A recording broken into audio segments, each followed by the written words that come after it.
Fair warning, this manhwa will make you mad before it gets good. The MC is a loser who clears dungeons on crutches. Yeah, he enters on crutches. Then what? He starts beating up monsters with them. The brother he raised awakens as an S rank and betrays him. Talk about biting the hand that fed him. But of course, he'll get crazy powers later and get revenge. This starts exactly like solo leveling. Portals open all over the world. Our loose MC works for a moving company. With portals appearing, everyone wants to move away. At least you can drink water on this job. Seems like a profitable business, profiting off other people's bad luck. The MC's to support his little brother, buying him Pokemon card and stuff while the schoolboy calls him ugly. One day on a job, they noticed a dark portal turned red. They weren't paying attention and crashed straight into a monster. The hungry beast attacked them. He thought he just lost his job and his boss, but looking to the side, things were even worse. Monsters were pouring out of the portal. The dungeon broke, and the monsters came out looking for lunch. Hundreds died in minutes. Talk about a moving service straight to the afterlife. Maybe it's time to open a funeral home. Still worried about work, he looked for his boss and saw buff arms holding the monster. I didn't know the old man worked out. Turns out it was the old man's wife holding the beast. Honey, are you on steroids? Of course, awakened humans appeared alongside the portals. What a coincidence. Now we just need Sung Jinwoo, right? But remember the MC's younger brother in school? His bus flipped over. That annoying little brother awakened too. He's one of the few S ranks in the world. His name is Sung Jinwoo. Oh wait, I got it wrong. His name is Han Yoo-hyun. 8 years passed quickly. On TV, an awakened woman explained how the system window works. She uses skills through it. She's called the Wood Woman. She joined a guild to clear dungeons. Selling loot makes you rich. We're talking Elon Musk rich. Swimming in cash. And Han Hyan woke up in high school, started the Abyss Guild. He used to be poor and alone, but now at 25 he is insanely rich. He makes tons of money. That girl from the interview will get rich too, right? Wrong, she just died. She died inside a dungeon. You think life is easy. Life is harsh. Now that the basics are covered, let's get to the real story. People went to a dungeon, but something went wrong. An F-rank hunter on crutches, Han Yoo-jin, was there too. And yes, he is the main character. He only does this to survive. But the other hunters think he's a burden. Only the leader defends him because he's cheap to hire. He's cheap because he survived dungeons where everyone else died. He's a parasite. He says his brother abandoned him after his legs were crushed. This made him mad, so he pushed forward. But he's just F-rank, and the other guy is D-rank. The gap in strength is huge. He should have at least thrown his crutch. At least the old leader cares about him a bit. The bald guy used a skill to strengthen his bones for a few hours. He knows he's a burden, but he needs this to live. So he stands up, shakes hands, and praises the old man. He just says something like, "Your bald head is beautiful." And the old man is instantly happy. The guy on crutches just wanted a handshake to use his skill. Once he connects with someone, they become his target. We'll soon find out what that does. Now, let's grab the crutches and enter the dungeon. Inside the dungeon, bat-like monsters attacked the party. The hunters killed them quickly. The leader warned them to stay alert, but others felt safe in a low-level dungeon. They laughed because 8 years ago, these weak monsters made them run for their lives. But the dying monster left a surprise. The hunter smiled at the large mana stone. The D-rank hunter snapped at me to hurry up since I only get a 20% cut. It felt completely unfair, but he reminded me that I don't get anything from monster drops. Mining is my only pay. I felt just like Cinderella, and those two bullies were her mean stepsisters. So I sucked it up and joked to myself about being a damsel in distress. Left alone, I thought about how miserable I was, abandoned by my brother after our parents died. Right after becoming a hunter, my brother packed up and left. I begged him to stay because the world is dangerous, but he didn't listen. While I was away in the military, he started his own guild. It quickly became #1 in the country. Just like that, I was left behind again. Completely alone, I desperately wanted to awaken my powers, hoping it would change my life. I risked everything and gave all my savings to a smooth-talking broker who promised he could help me awaken. But to everyone's shock, the older brother of Korea's top hunter turned out to be a total failure. Rumors spread that I was a weakling trying to leech off my brother and that I lied to investors. In the end, I became the media's favorite target and ended up buried in debt. My brother was ashamed of the scandal and mocked my lack of power. Yoo-hyun even called the person who raised him a total disgrace. My bad luck didn't stop there. I ended up injuring my leg during a dungeon raid. My brother wouldn't even send a healer to help. He just said this should stop me from raiding forever. The guy who had everything told the guy with nothing to stop dragging his name through the mud. That's why I'm stuck mining like a slave these days. I felt empty inside, but I understood why he left. Deep down, I couldn't deny that I was just a useless hunter trying to leech off him. But mining is dangerous. The only reason a weak F-rank like me is still alive is because of my special power. I was known as the custodian. This allowed me to bring people into my care. Those people included Yoo-hyun, whom my close friends. The skill was simple. just say 3 words to. Bring them under my care and give them powerful buffs. But it wasn't enough for a weak F rank. Still, I had a secret way to survive impossible dangers, even when my team died. It wasn't luck. It was a hidden power of the custodian title. That power alone kept a weakling like me alive. It was called Last Gratitude. But when it suddenly activated out of nowhere, I froze in shock. A massive surge of power filled my body. I quickly realized it belonged to the Guildmaster. My heart sank. I panicked, knowing this was supposed to be a safe D rank dungeon. Last Gratitude briefly doubles my stats based on the person under my care. In other words, if that person is incredibly strong, even a weak hunter like me can temporarily become a giant. But this power came with a very dark price. The conditions depended on the person in my care. I refused to believe anything happened to the Guildmaster until I stepped into a pool of blood. To activate Last Gratitude, the person under my care had to die. I stared in horror. The Guildmaster was a cold corpse on the floor. Desperate screams made me look up. The D-rank hunter from earlier was trapped inside a giant dragon's mouth. He screamed that a monster this strong shouldn't be in a D-rank dungeon, cursing his terrible luck, and just like that he was torn to shreds. That terrifying monster was the Dragon King of Poison and Curses, Rokias. It was an undefeated, all-powerful dragon that no one had ever managed to kill. To make matters worse, a weakling like me who could barely walk now had to face it alone. He still couldn't believe that a safe dungeon now held a Tier 1 dragon. To escape, he used a skill to strengthen his legs. He used his guild master's doubled power to try and escape. His goal was simple: run out of the dungeon as fast as possible. But his hope was quickly crushed by the wag of a tail. The dragon blocked the exit. He tried to block the attack by strengthening his arms, but the beast easily tossed him away, crashed hard onto the ground. A moment later, he started coughing up blood. Even with the guild master's power, he was too weak to fight the 3-headed dragon. Memories of the boss's last moments flooded his mind. He saw how his bully tried to buy time for the old man, but the monster attacked before anyone could react. Blood splattered everywhere as screams echoed through the cave. These awful memories left him terrified. His legs gave out. Wounded and facing Tier 1 dragon, Eugene had no way out. He knew he stood no chance, but he wasn't ready to die just yet. Suddenly, a powerful blast hit the beast. Luckily, someone came to save him. It was his younger brother, the S-rank hunter. He pushed Eugene behind a rock and told him to stay down, but Eugene tried to warn him about the beast. Korea's strongest hunter got ready to fight. He activated one of his skills. A storm of feathers appeared as he used his skill, Blue Willows. He leapt into the air and unleashed a barrage of attacks too fast for the beast to follow. The prodigy used another skill, turning his blade pitch black. Dark flames flared up. He focused his power into a single point, sliced one of the monster's heads. Eugene was amazed by his younger brother's speed. He had never seen an elite hunter fight before. Suddenly, Eugene saw the second head preparing an attack, but the young hunter dodged it just in time. He warned him that the monster used a deadly poison with no cure. He jumped in front of his brother and raised his Titan shield to block the poison. Even so, he didn't escape unhurt. The older brother watched in horror, but the younger brother stood his ground. The elite hunter unleashed a flurry of strikes, desperate to wound the beast. To his horror, the blade began to melt. Eugene realized brother couldn't fight at full strength because he was too busy protecting him. He was dragging the S-rank hunter down. In a fit of rage, the younger brother yelled at him for coming back to the dungeon with broken legs. He blamed him for the mess and said he was tired of cleaning up his mistakes. He screamed at him to just give up.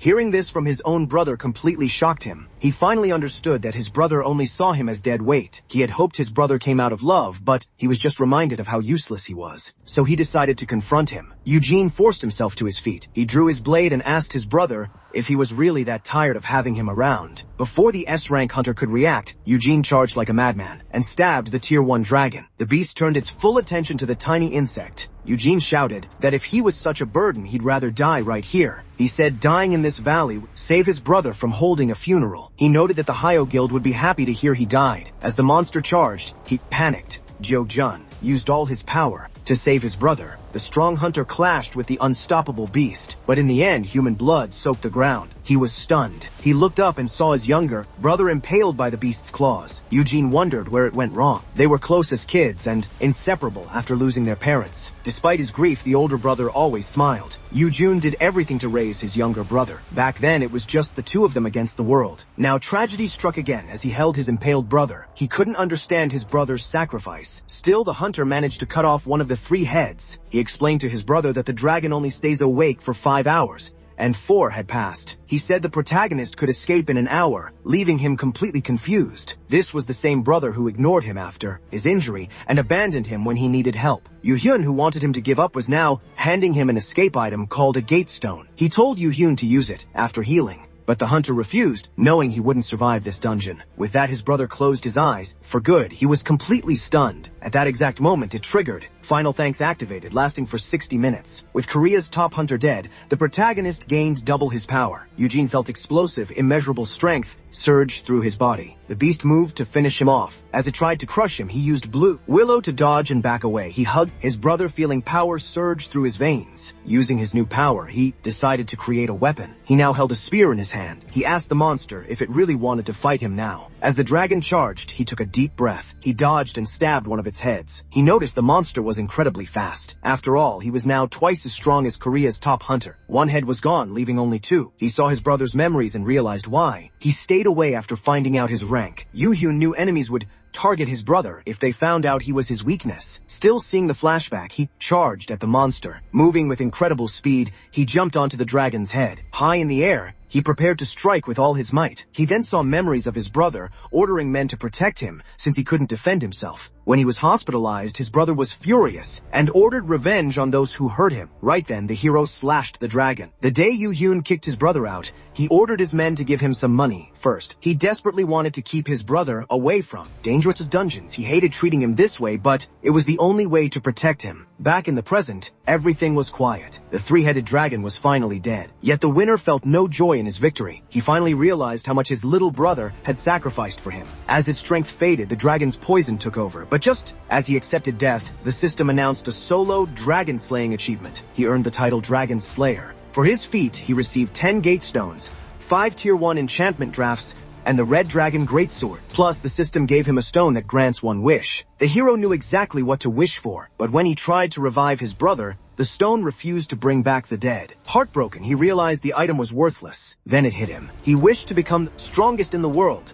someone who could protect everything he loved. He finally knew his true wish. Eugene wanted to go back to when his brother was still alive. He chose to return to a time before his awakening. He didn't care if it was a bad decision. Finally, he made his decision and confirmed the wish. With that, the stone began to turn back time. Eugene's goal was to prevent all the tragedies from ever happening. A moment later, he finally woke up. He was no longer in the dungeon. He quickly realized he was at his brother's headquarters. Since he couldn't open his status window, time had really turned back. Checking his phone, he confirmed he was 5 years in the past. Eugene remembered meeting an awakening broker today. He felt pathetic for wasting his savings to become a hunter, completely blind to the scam. Just then, he realized something. Before Eugene could enter the room, the door opened. He turned around and saw someone ready to scold him. Seeing his young brother alive and talking to him, Eugene couldn't help but tear up. Wish really worked. His brother was confused, but even more shocked when Eugene apologized. Eugene said he deeply regretted his past actions. His brother assumed he had messed up, big time, but Eugene denied it. Eugene pointed out that his brother was only in his early 20s. He blamed himself for not seeing how much his brother suffered alone, clearing dungeons. Eugene promised to stay out of trouble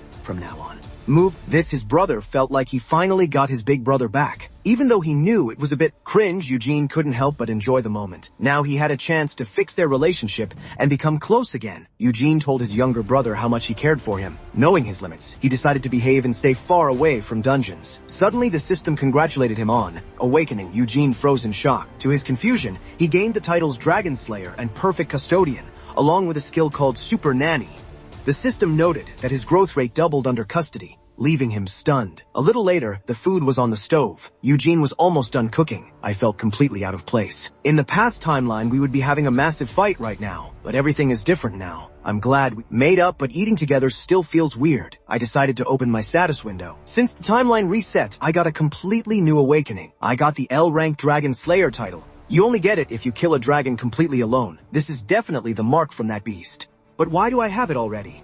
Something is wrong. Wait, L rank means legendary? That's even higher than S rank. Even better, this title gives me 4 new skills. These new powers are unbelievable. I got L rank poison and curse resistance +2. Skills perfect for fighting dragons. This is getting exciting. Am I finally the main character of a time travel story who becomes the strongest in the world? I started imagining it. My little brother gets overpowered by a dragon. Just when everyone thinks they are doomed, a miracle happens. A savior steps onto the battlefield. I would swoop in like a cool big brother and save the day. My genius little brother would be so impressed. I'd basically be a superhero. I quickly checked my actual rank, hoping for an S or an L, but the stats didn't lie. I am still just an F rank. This isn't a typical story. I started to panic. Am I going to be completely useless again? I was so let down. Maybe L just stands for loser. I got some new E rank buffs, but nothing amazing. Wait, my custodian title actually upgraded to legendary. I got 3 new skills from it, but final thanks is a skill I hope I never have to use. The first skill is Super Nanny. It doubles the target's growth rate for 3 days just by saying a keyword.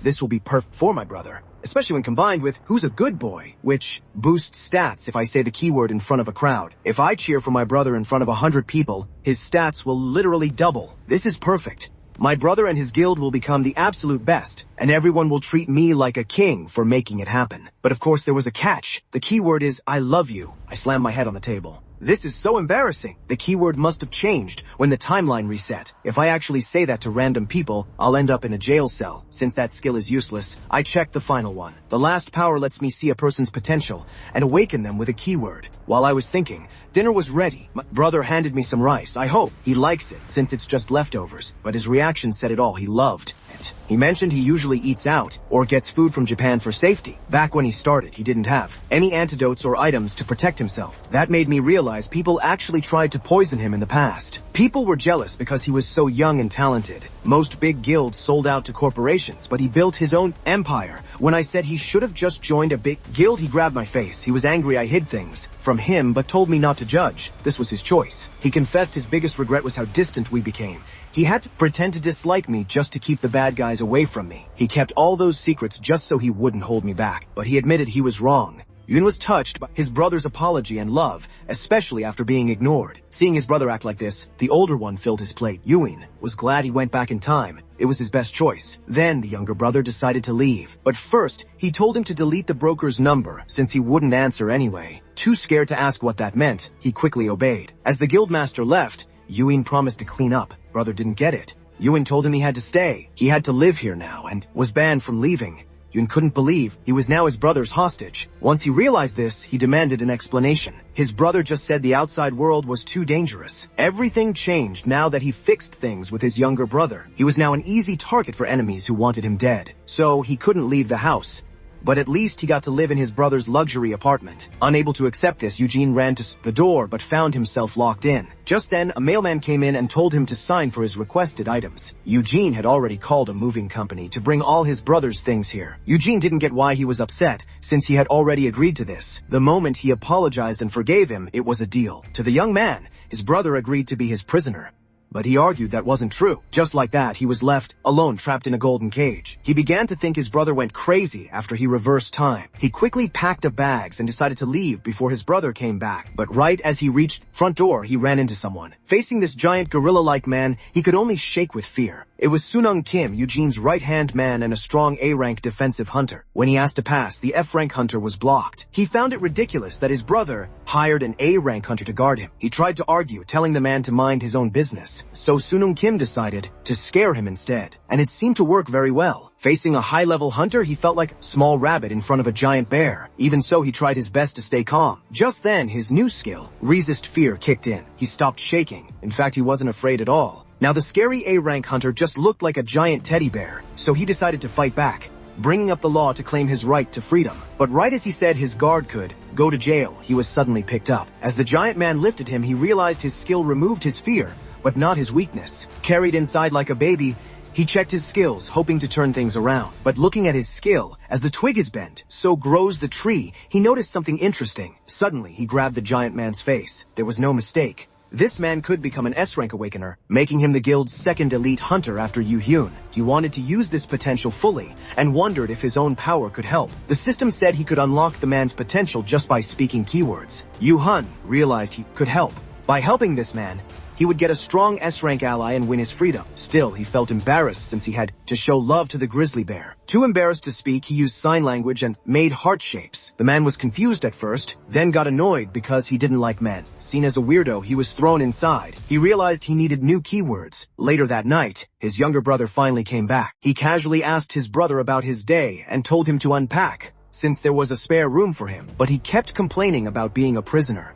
The elite hunter promised he would get his freedom back once the guild grew stronger, and beat their rivals. His hopes died when he learned he could only leave once their guild became #1. The younger brother promised it would take a year, but the time traveler knew it'd take 3. He added that his brother could leave the house if supervised on a leash. The guildmaster knew clearing dungeons took days and didn't want to leave him unprotected.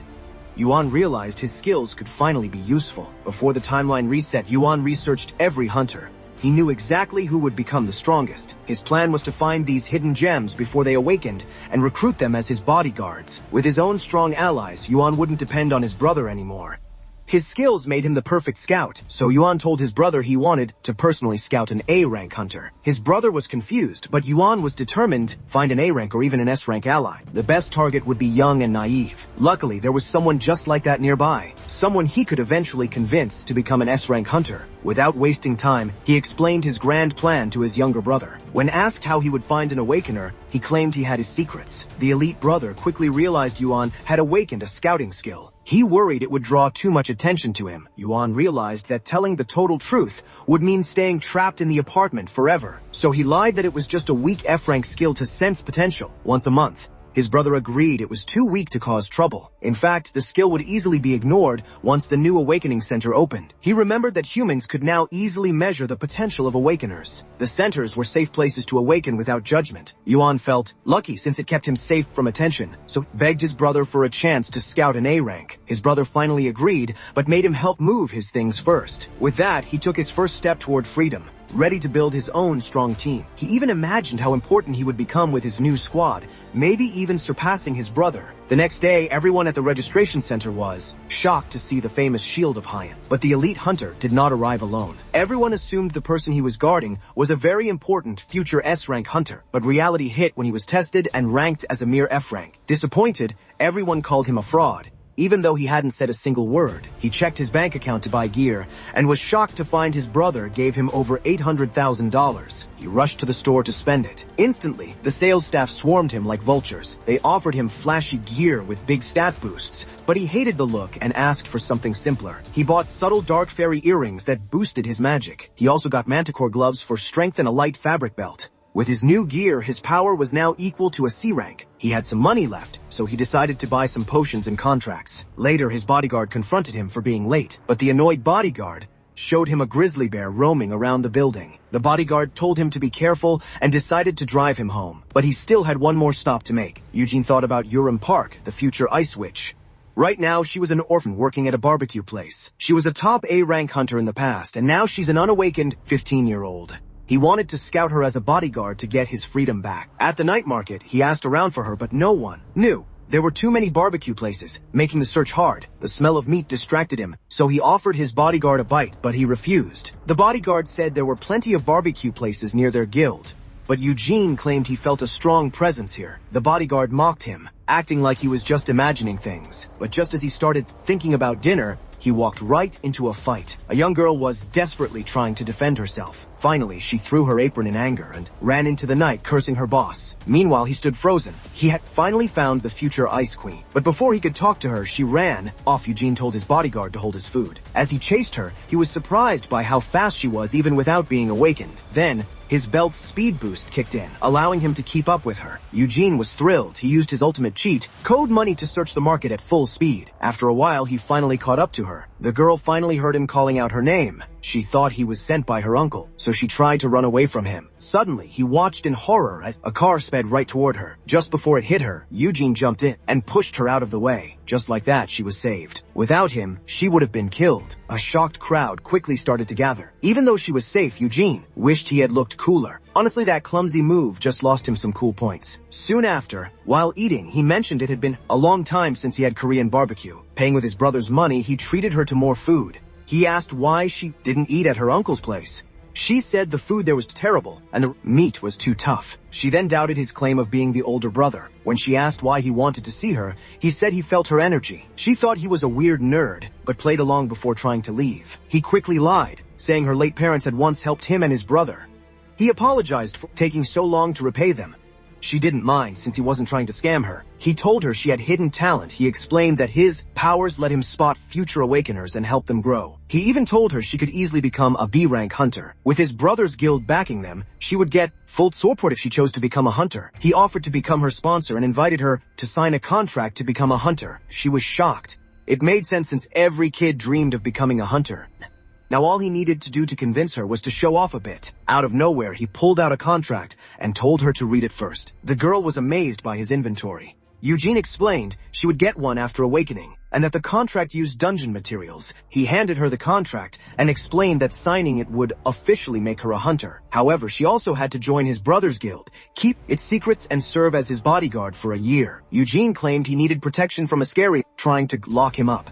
The girl mocked him for needing a child's protection, but he argued she would soon grow stronger than him. She asked if signing meant she could finally live on her own. Though confused, he explained that hunters get adult rights. Hearing this, she decided to sign immediately. Eugene stopped her because she hadn't read the paper or added her own terms. The girl realized her mistake. He warned Urim that she would get scammed if she didn't read documents carefully. He explained that kids need a guardian to handle contracts safely, but she cut him off, pointing out that a guardian is useless if they are the scammer. She grew frustrated, certain she would lose her money. Anyway, her guardian turned out to be evil. Just as she gathered the courage to explain, someone suddenly burst into the restaurant. It was her uncle looking for her. He ignored Eugene and charged straight at the girl, who was supposed to be working her shift. The uncle tried to drag her away, but her new sponsor stopped him. The uncle accused Eugene of being a creep, but the broke guardian immediately denied it. The uncle couldn't break free and realized Eugene was strong. The girl screamed at her uncle to leave her alone while Eugene noticed her clothes and shoes were in terrible condition. Remembering their earlier fight, Eugene finally put the pieces together. Eugene told her she didn't need a trashy guardian like this man, and she agreed her uncle was terrible. She accused him of stealing all her parents' money and leaving her with nothing. She exposed him in public for forcing her to use a plastic bag during a typhoon instead of buying an umbrella. The man snapped. He shoved Eugene aside and walked toward the little girl. But suddenly, Eugene fell to the ground. They were shocked, thinking Eugene was hurt. He stayed silent for a moment, then suddenly started screaming on the floor. Eugene faked an injury, claiming he only wanted to protect the trapped as a violent abuser. The uncle froze in shock. Furious, the uncle grabbed Eugene by the collar and told him to stop acting. Eugene knew this was his perfect chance. Secretly, he tripped the man, sending him face first into the sauce. Eugene mockingly warned him about the spilled soda. As the uncle tried to get up, Eugene slammed him back into the food. The girl struggled to hide her laughter. Pushing his face near the grill, Eugene called him a terrible guardian to his own family. Before he could threaten him further, a loud explosion rang out. Urim thought Eugene had slammed her uncle again, but he noted the noise came from outside. Suddenly, the restaurant shook and panic broke. Sean Kim rushed over to Eugene to safety. Warning, monster was rampaging in the streets. A dungeon break had just occurred. Terrified citizens ran for their lives. The hunter urged Eugene and the girl to stay back. He promised to buy them time and slammed the ground to activate his A-rank skill, Terra Shield. Instantly, a massive wall rose between the people and the monster. This was Eugene's chance to run for his life. But Eugene was confused. This outbreak never happened in the original timeline. He wondered if he had missed it in his past life. The A-rank hunter rushed the monster. He jumped off the wall, launching a powerful flying kick. But Sungon missed the main body completely. He scrambled to dodge the incoming tentacles. The crowd panicked as the monster climbed the wall. Amidst the chaos, the girl tripped and fell. Her uncle didn't hesitate to abandon her and save himself. Once again, her guardian let her down. The beast reached out to grab her with its tentacles. Just as she was about to be hit, someone blocked the attack. It was her sponsor, Yogen. Get up, he urged. They needed to run, but this was the first time anyone had ever come back for her. Seeing the underground shop was safe, he told her to hide there. As for him, he had to get back to the fight. He'd never seen this monster before. One wasn't a threat, but it could become a disaster if left unchecked. Worse, his bodyguard only had defensive skills and no real firepower. He couldn't take down the monster alone. He tried to think of a plan, but Ur stopped him. Awaken my power so I can fight. She promised to stay loyal, but Eugene refused since the contract wasn't signed. Eugene reminded her she was still a child. He wanted to awaken her safely, not turn her into a reckless superhero. He refused to let another child fight alone. Stand back, he ordered. Let the adults handle this. With that, he left her behind. He formulated a strategy as he ran. With 5 years of hunter experience, failing would be a disgrace. He quickly caught up with his bodyguard. The bodyguard told him to retreat, but he asked him to use his shield, even though it couldn't cover the whole area. To the hunter's surprise, he insisted it would work because he had a plan. They climbed to the top of the wall bracing themselves for impact. The defensive hunter unleashed his skills and slammed the ground with all his might. Instantly, a massive stone dome trapped the monster Sun Kim. Didn't even know his power could be used this way. Now it was his turn to strike. He used his gear to rush toward the cage. Since the shield provided a solid surface, it easily formed a sturdy dome. During his recent shopping trip,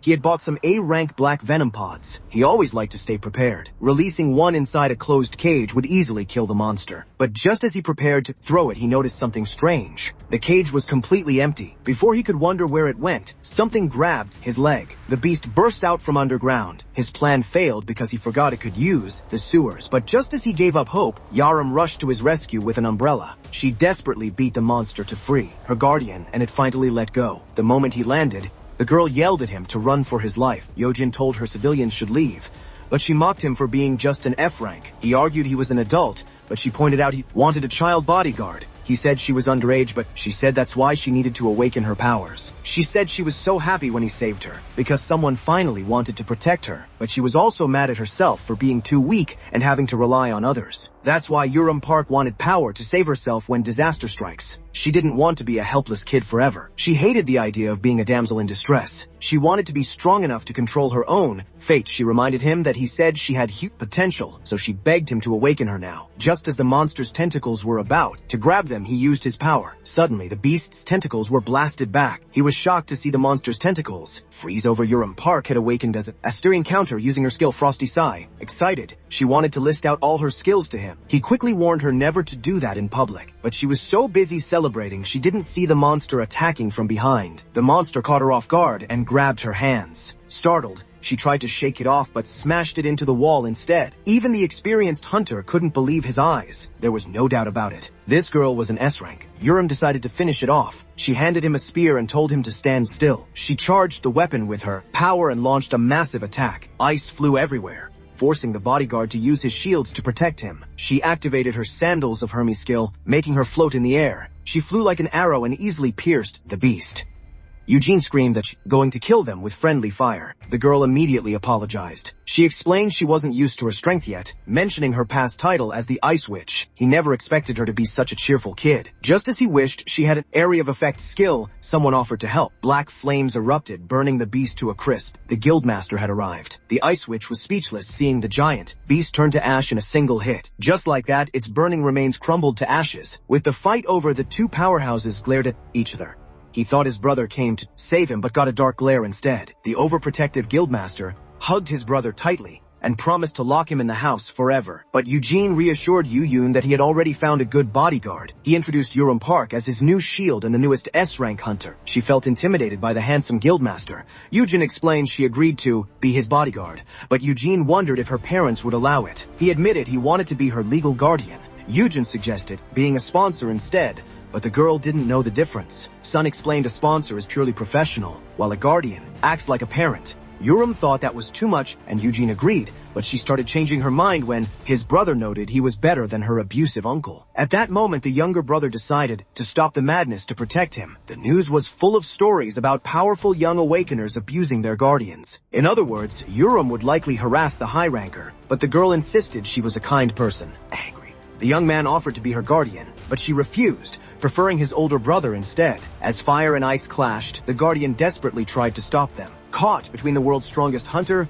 and a new S-rank, his shoulder got dislocated. Both felt bad, and he told them to leave him alone. Yusin wanted a healer, wondering if he raised him wrong. He yelled that the girl could choose her own guardian and to be grateful for a new S-rank. He noted the guildmaster needed his right hand to fix the damage. Yusin left for work, saying it wouldn't take long. Once the guildmaster left, the teen complained that someone so cute could be so annoying, but was told to sit in the corner. Yurim, controlling her power, apologized for the dislocated shoulder. Yusin offered to help put on her shoes. Worse, the shoes didn't fit, showing what a bad parent her uncle was. So, the guardian decided to buy her new shoes first thing in the morning. Yurim felt like she was in a TV show, saying it felt like a rom-com. Just then, she tried to kill a passing fly. He barely dodged death but got hurt. Yusin almost had a heart attack, saying it was a horror movie, not a rom-com-y. Then explained why he wanted to protect her. He said they weren't different, since he was also orphaned at a young age. Back then, he prayed for someone to take care of him and his brother. As he doubted if he was right for the job, she said he would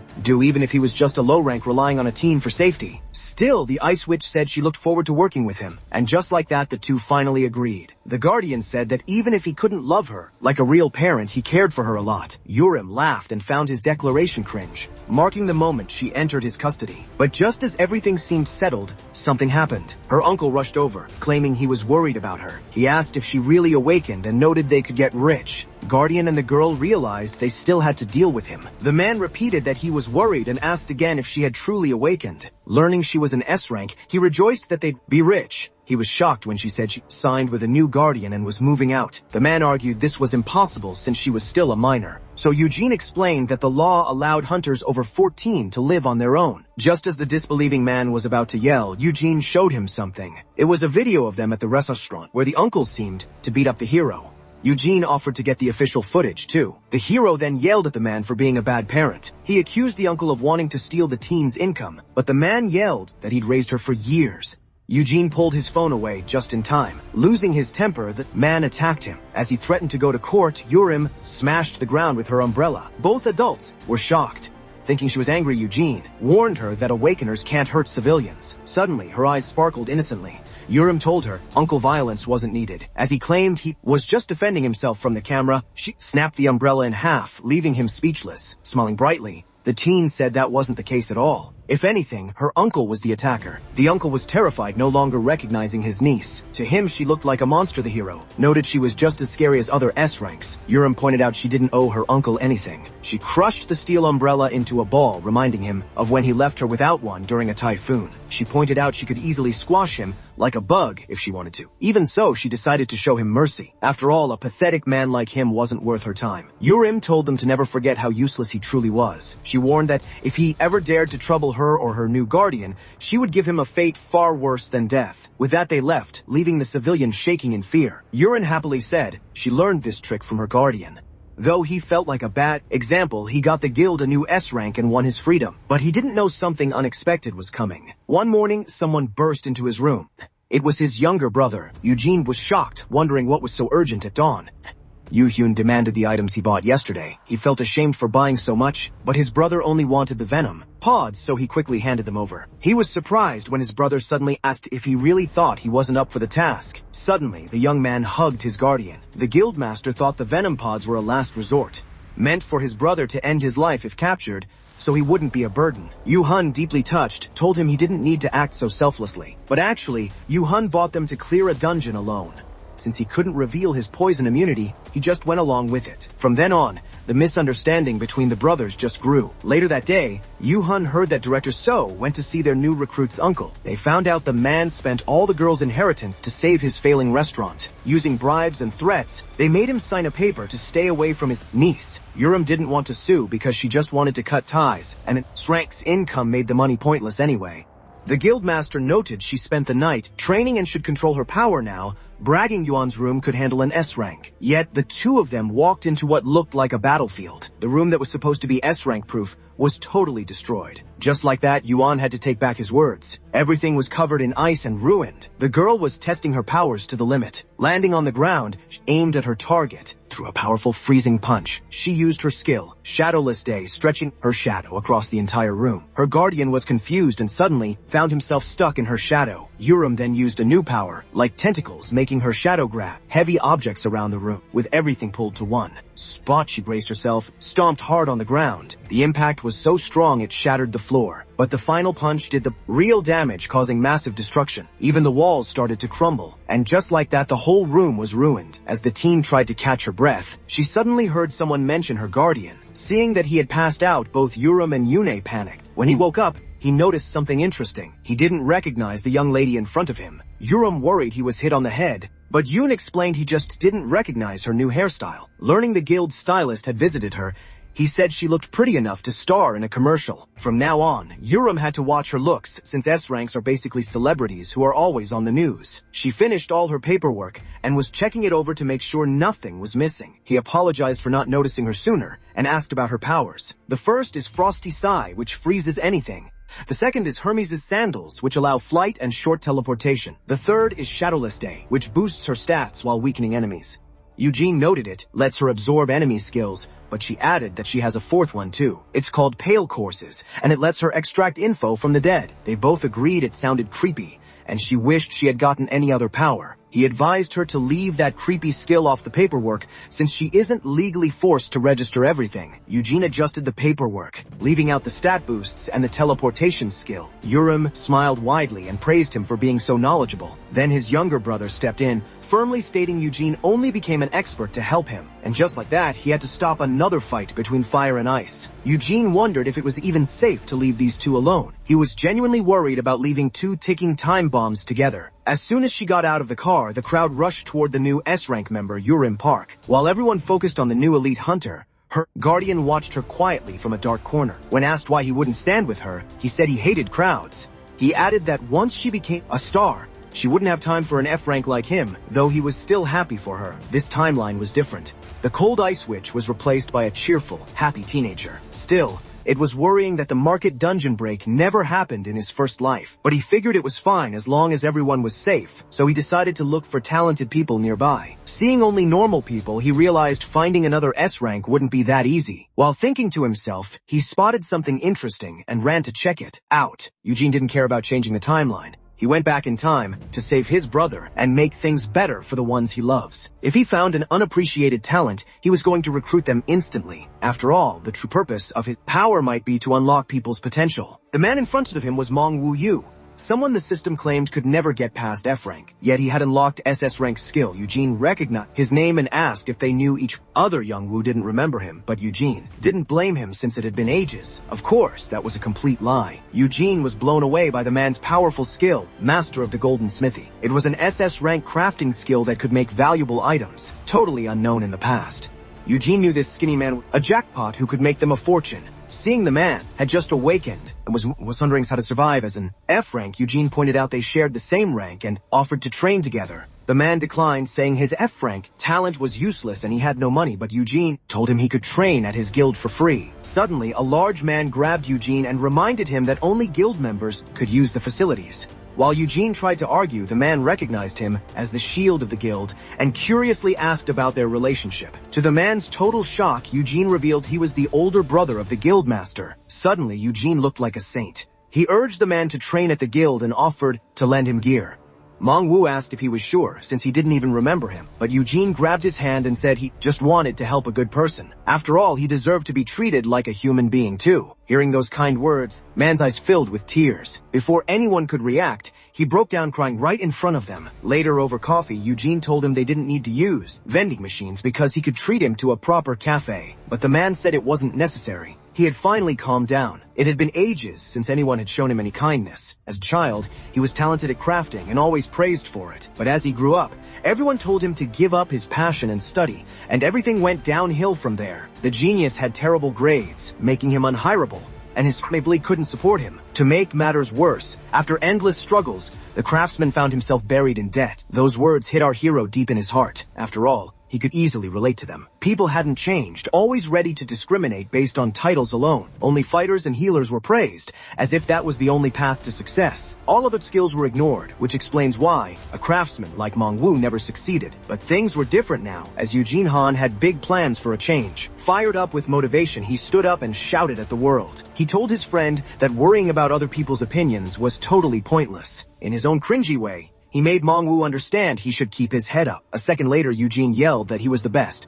and that he loved himself. To him, this was the exact mindset they needed to maintain. To cheer him up, Eugene told Mong Wu that he cared about him too. Hearing this, the skinny guy's face instantly lit up. Taking his new friend under his wing, he assumed the hardest part was over, but he forgot about Shim Young-sok, the HR director, a very tough wall to deal with. He claimed the Hayoung Guild couldn't afford to train strangers for free. The director said only useful people could train there, not a walking sack of bones. Eugene said that was uncalled for, but the Four Eyes claimed he was just speaking hypothetically. Our hero tried to negotiate, insisting his friend was really talented. Director Park didn't deny that Eugene was a great scout for finding the Ice Witch, but he subtly insulted him, pointing out that his achievement might just be luck. He reminded him of last week's near scam and how he freeloaded off his brother. Unable to watch his friend get roasted, Mongu bolted for the door, leaving the director proud. Later, they both agreed the director was tough to deal with. In a bind, the hero tried to call his brother, but Mongu stopped him, saying the hero helped enough just by treating him like a human. He now had the motivation to keep living and do his best to survive. The craftsman mentioned he heard of a place that gives jobs to people like him. Apparently the job even provided transportation. The van door opened for the new recruit. Mongwu smiled, saying goodbye as he left to earn an honest living and pay his debt. But by the looks of it, this new job didn't seem honest at all. One of the thugs demanded he pay his debt right then and there. But as soon as he handed over the check, they claimed it wasn't nearly enough. This made our hero realize those guys were actually loan sharks. When asked where they were going, the crooks got defensive and refused to answer. Not knowing what to say, our hero claimed he just wanted to tag along. Because of his own foolishness, Eugene ended up in a van with Mongwu and a bunch of thugs. The hero warned his friend about the dangerous crowd, but the craftsman replied they were the only ones who'd lend him money.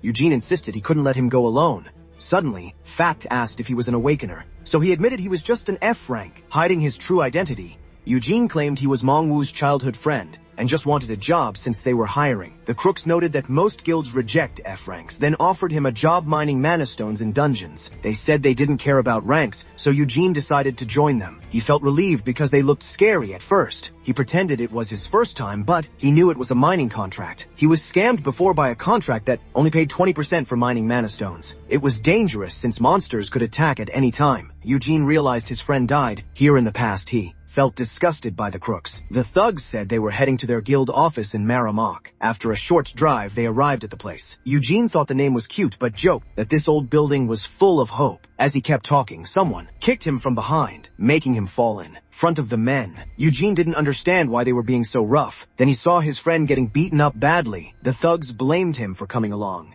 even though they dragged him into it. Now he was a prisoner. Apologized for getting him into this mess. They shoved him onto the couch and ordered him to sign the contract with his fingerprint. The boss said they would take 80% of his pay plus fees, calling it a fair deal. It was a magic contract. Breaking it would trigger a D-rank curse. As they forced Mongu to sign, asked to see his friend's contract to check if the terms were fair. Hearing this, the thugs laughed at him. The boss let him take a look anyway. He read it and saw his friend had to give up 90% of his pay. It turned him into a slave, so Eugene tore the magic contract to protect him. Everyone was shocked and wondered why the curse didn't activate. They didn't know that an L-rank skill blocked the D-rank curse. Eugene suddenly ran forward and kicked the boss in the head. They were shocked by his power. Eugene smashed the boss's head into the floor, knocking him out. He said it was just his gear. As the thugs charged at him together, still he didn't back down. When he pulled out his phone, they told him the police wouldn't help, but he wasn't calling the cops. He was calling something worse. The grizzly barged into the room. He started punching immediately. Thugs thought he was alone, but his hits were deadly.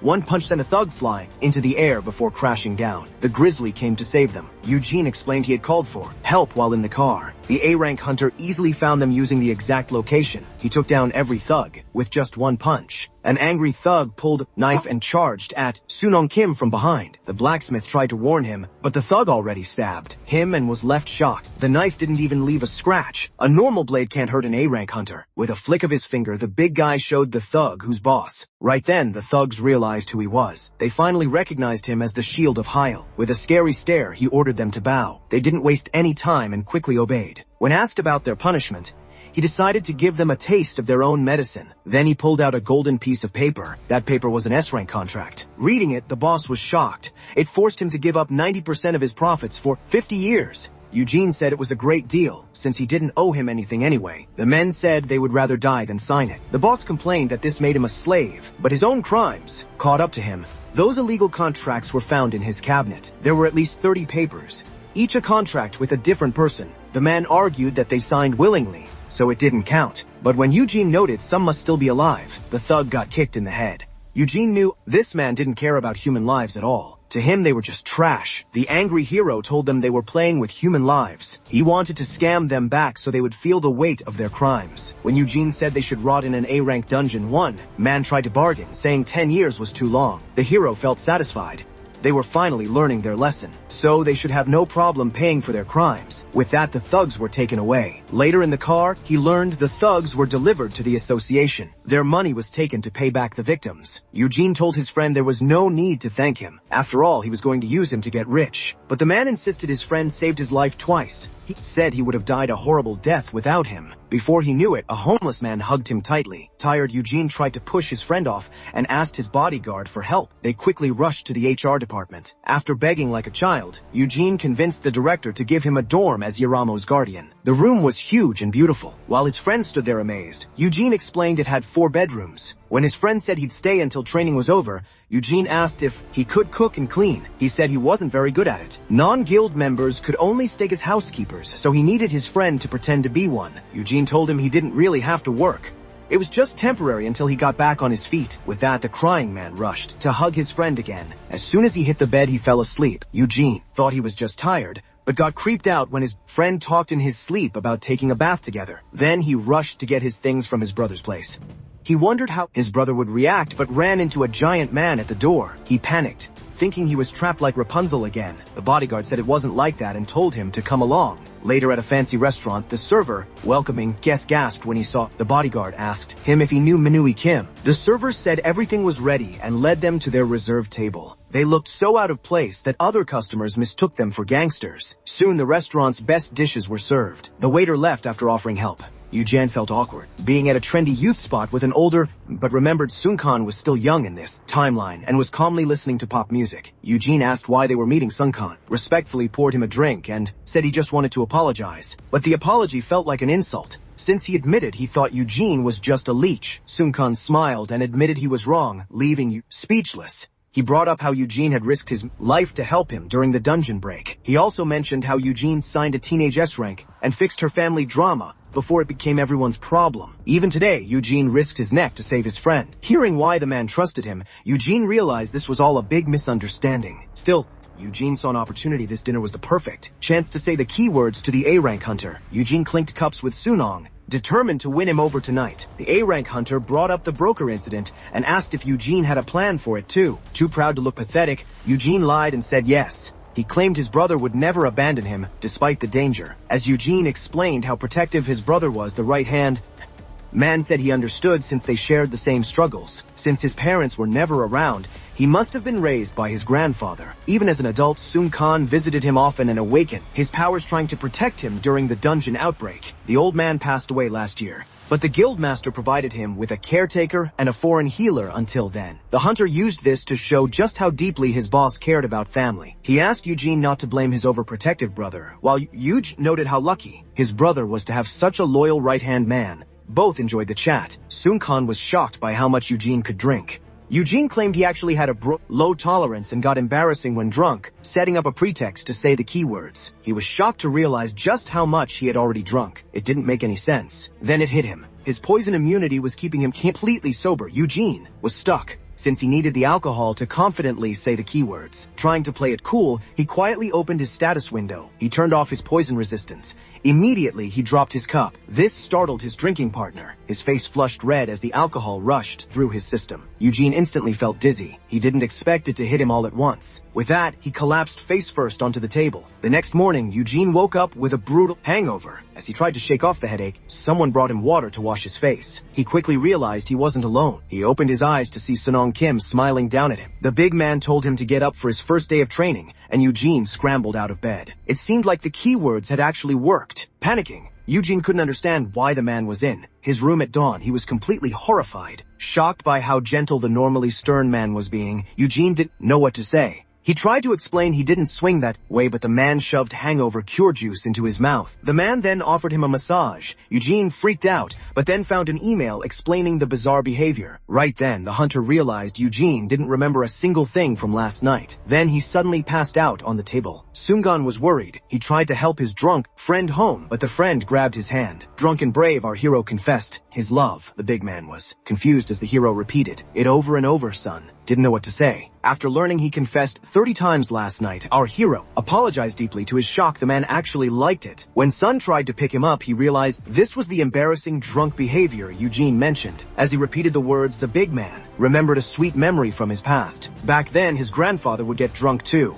Whenever he picked him up, his grandpa said he loved him. His grandfather told him to ignore the people who gossiped about his parents abandoning him. To him, he was the best boy in the world. Every time the old man got drunk, he said the same things. While his grandpa talked about his love, the boy would try to tuck him into bed. Because the hero reminded Sagong Kim of his grandpa, The system let the hero take him under his wing. But hearing this story made Eugene very interested. To his bodyguard, he felt just like his old man. The hero felt let down since he was only in his 20s. His friend explained that he felt safe and comfortable around him, just like with his grandpa. The man admitted his behavior was weird and promised not to do it with anyone else. Still, he asked to visit often to remember his late grandfather. Hiro realized he was like a caretaker to the A-rank hunter, which helped him understand his perfect custodian skill. The skill uses keywords to remind targets of loved ones, sharing their power with him. It makes sense why the others treat him like a parent. The hero could only think of one conclusion, and it stuck with him all morning. As soon as the A-rank hunter left, Young hugged the hero and asked why that scary man was there. Just then, the Ice Witch walked in, happy her caretaker lived next door, but she saw her guardian hugging a homeless man. She tried to step in, but was told the man was a friend. The hero realized his skill put people under deep hypnosis that even S-ranks couldn't resist.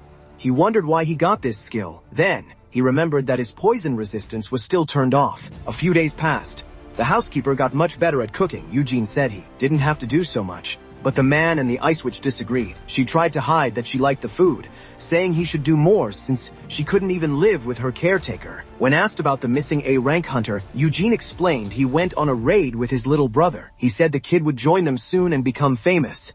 But she bragged that she would become a billionaire first. The excited S-rank used her power and said she would buy a mansion for just her and her caretaker, far away from the homeless man. The caretaker told them to be nice to each other. After all, they were going to boot camp together. Just as the kid was about to throw a tantrum, our hero ran to answer the door. When Eugene opened it, he was surprised to see the HR director, who said their hunter training started today. The director said their main class was late, so he came to pick them up. They would start with the practical test first. He said the practical test wasn't hard at all. The monsters looked harmless, so he thought the task would be very easy. Even so, they were shocked. Eugene said they should only fight one monster at a time, while the S-rank wanted to kill them all. The director said the test was meant to get them used to monsters. He believed that fighting a swarm of rats was the best way to get experience. Without hesitation, the teenager charged forward to wipe out the enemies. In 1 second, she killed 3 monsters with her spear. The hostess, she really enjoyed using her destructive magic. Urim asked her caretaker if the monster meat tasted good. He reminded her she didn't work at a barbecue place anymore. Meanwhile, the control room knew Urim was an elite hunter. Even as a rookie, her stats were off the charts. The lady arrived and immediately said the director was overdoing the test. Eugene explained there was nothing to worry about. The S-rank was having too much fun to share her targets. But under the pile of bodies, one monster was still alive and escaped. The monster jumped straight at the housekeeper. He told his friend to use his spear, but the coward dropped it and ran, terrified he couldn't handle pressure as the monster closed in. But as the monster jumped, Eugene stepped in just in time to save him. He then warned his friend to never drop his weapon again. He explained these were fang moles. They have bad eyesight and only run straight, so it's easy to make them run into a spear. In the control room, the director admitted he started the training to test the boy knew everything about monsters, and his contract with the teen hunter made him interesting. Eugene said that even though he was an F-rank, he could handle this much. Luan praised his courage, comparing him to an expert hunter. He realized he messed up.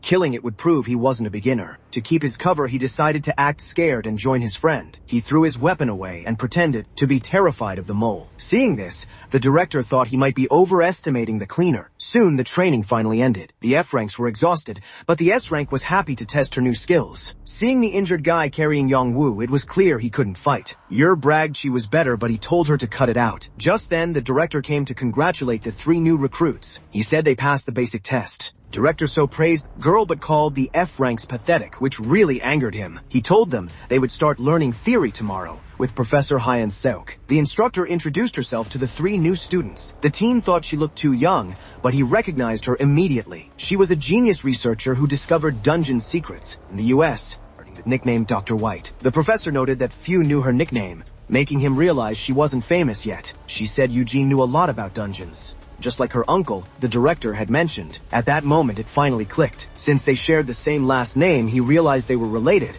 But the director denied nepotism.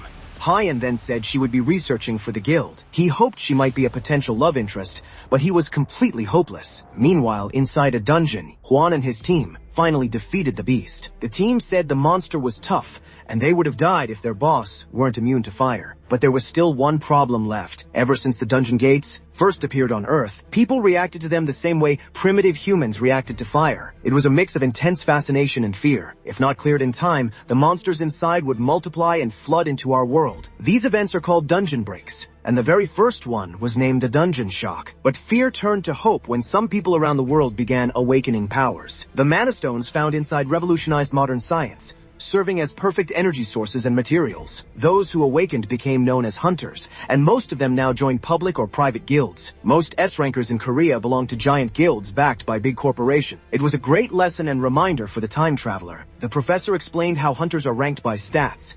She was clearly great at her job. She explained hard concepts using very simple words. She said skills awaken for self-defense, but he knew that was wrong. He remembered an E-rank hunter who got grass powers just from liking moles. While he thought about how environment shapes skills, the teacher snapped him back to reality. The professor noticed his look. Eugene quickly explained he was just speaking from his own perspective. He argued skills aren't for self-defense, since non-combat abilities are so common now. The old theory only focused on dungeon breaks and ignored times of peace. Eugene told her to forget it, worried he said too much, but she grabbed his hand, excited by his knowledge. She invited him to a 10-hour coffee date after class to talk more. To avoid attention, he asked a girl if had questions. She asked how much S-ranks make. The teacher pulled out a money gun, happily explaining that S-ranks make $10 million a year. She said this was normal, since only a few countries had more S-ranks than them. Elite hunters protect humanity in deadly dungeons, and bring back treasures like mana stones. Sometimes they even bring back exotic animals. Later, the older brother found out his sibling brought a baby fire manticore home to use as a mount. The monster had a single horn rat fur and a fox-like tail. It was a tier 2 unicorn subspecies famous for its speed, power, and fire skills. Fire manticores are so strong they can fight S-rankers one-on-one. But the wild creature currently sitting in the fridge was just a cub. When asked about his guild's tamers, Uni said they were useless. He used a mark of the master item to order it down, but the beast just flinched. He thought it was going to obey, but the manticore wasn't being friendly at all. The baby monster attacked from above, and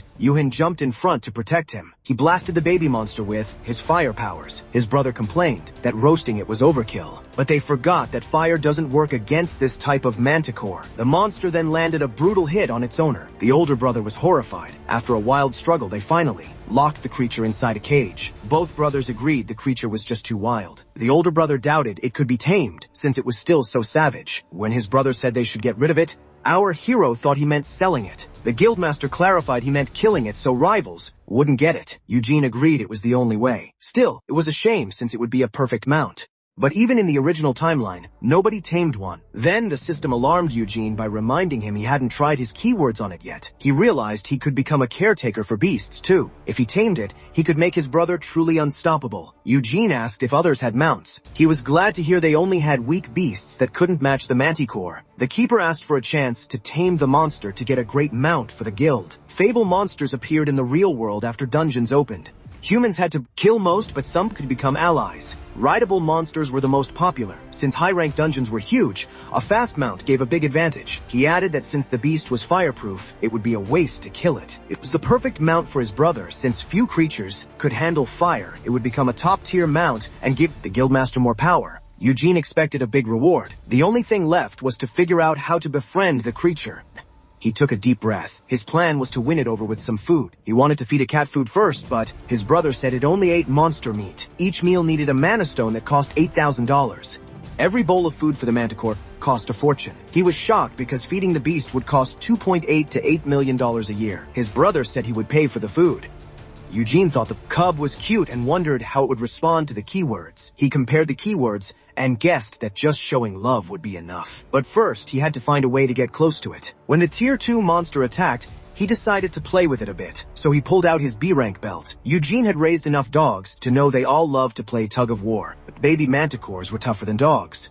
Eugene told Eugene he was fine, then pulled out the taming stone. At first, the baby was on guard, but it quickly became friendly. His master mark power increased, making the creature friendlier and less wary of him. He fell in love with the cute monster. Eugene started playing with it, but got bitten when he came close. Eugene warned his pet not to hurt people. Despite getting scratched, he realized how much the beast liked his brother, so he asked him to care for the beast. Even if it didn't become a pet, it would make a great attack dog. Making friends with monsters felt way better than brainwashing humans. If Eugene played his cards right, he could tame a whole squad of baby monsters. He would become a beast master, which was a dream come true. He wasn't going to raise the manticore in his brother's apartment, Eugene explained. His dorm was big enough. In reality, he didn't want to live with his brother because he feared being locked up again. Then he noticed his younger brother looked gloomy. When asked, the guildmaster said that even though they made up, they barely saw each other. Eugene hoped to get things back to the way they used to be. He remembered his right-hand man saying how much his brother valued family bonds. He realized he couldn't blame his little brother for being so overprotective. He blamed this on the time rewind and promised to visit as much as possible. Eugene even promised to visit his little brother after basic training. Then he asked the guildmaster if he was free tomorrow night. He wanted to know if he wanted to grab a drink. After all, they had never shared a drink together, even after Eugene grew up. Without the dungeon shock, the Han brothers would have shared many cold beers. Eugene got excited for tomorrow. Eugene then realized he should name his new pet. He decided to name the fire manticore Peace, since the world needed it.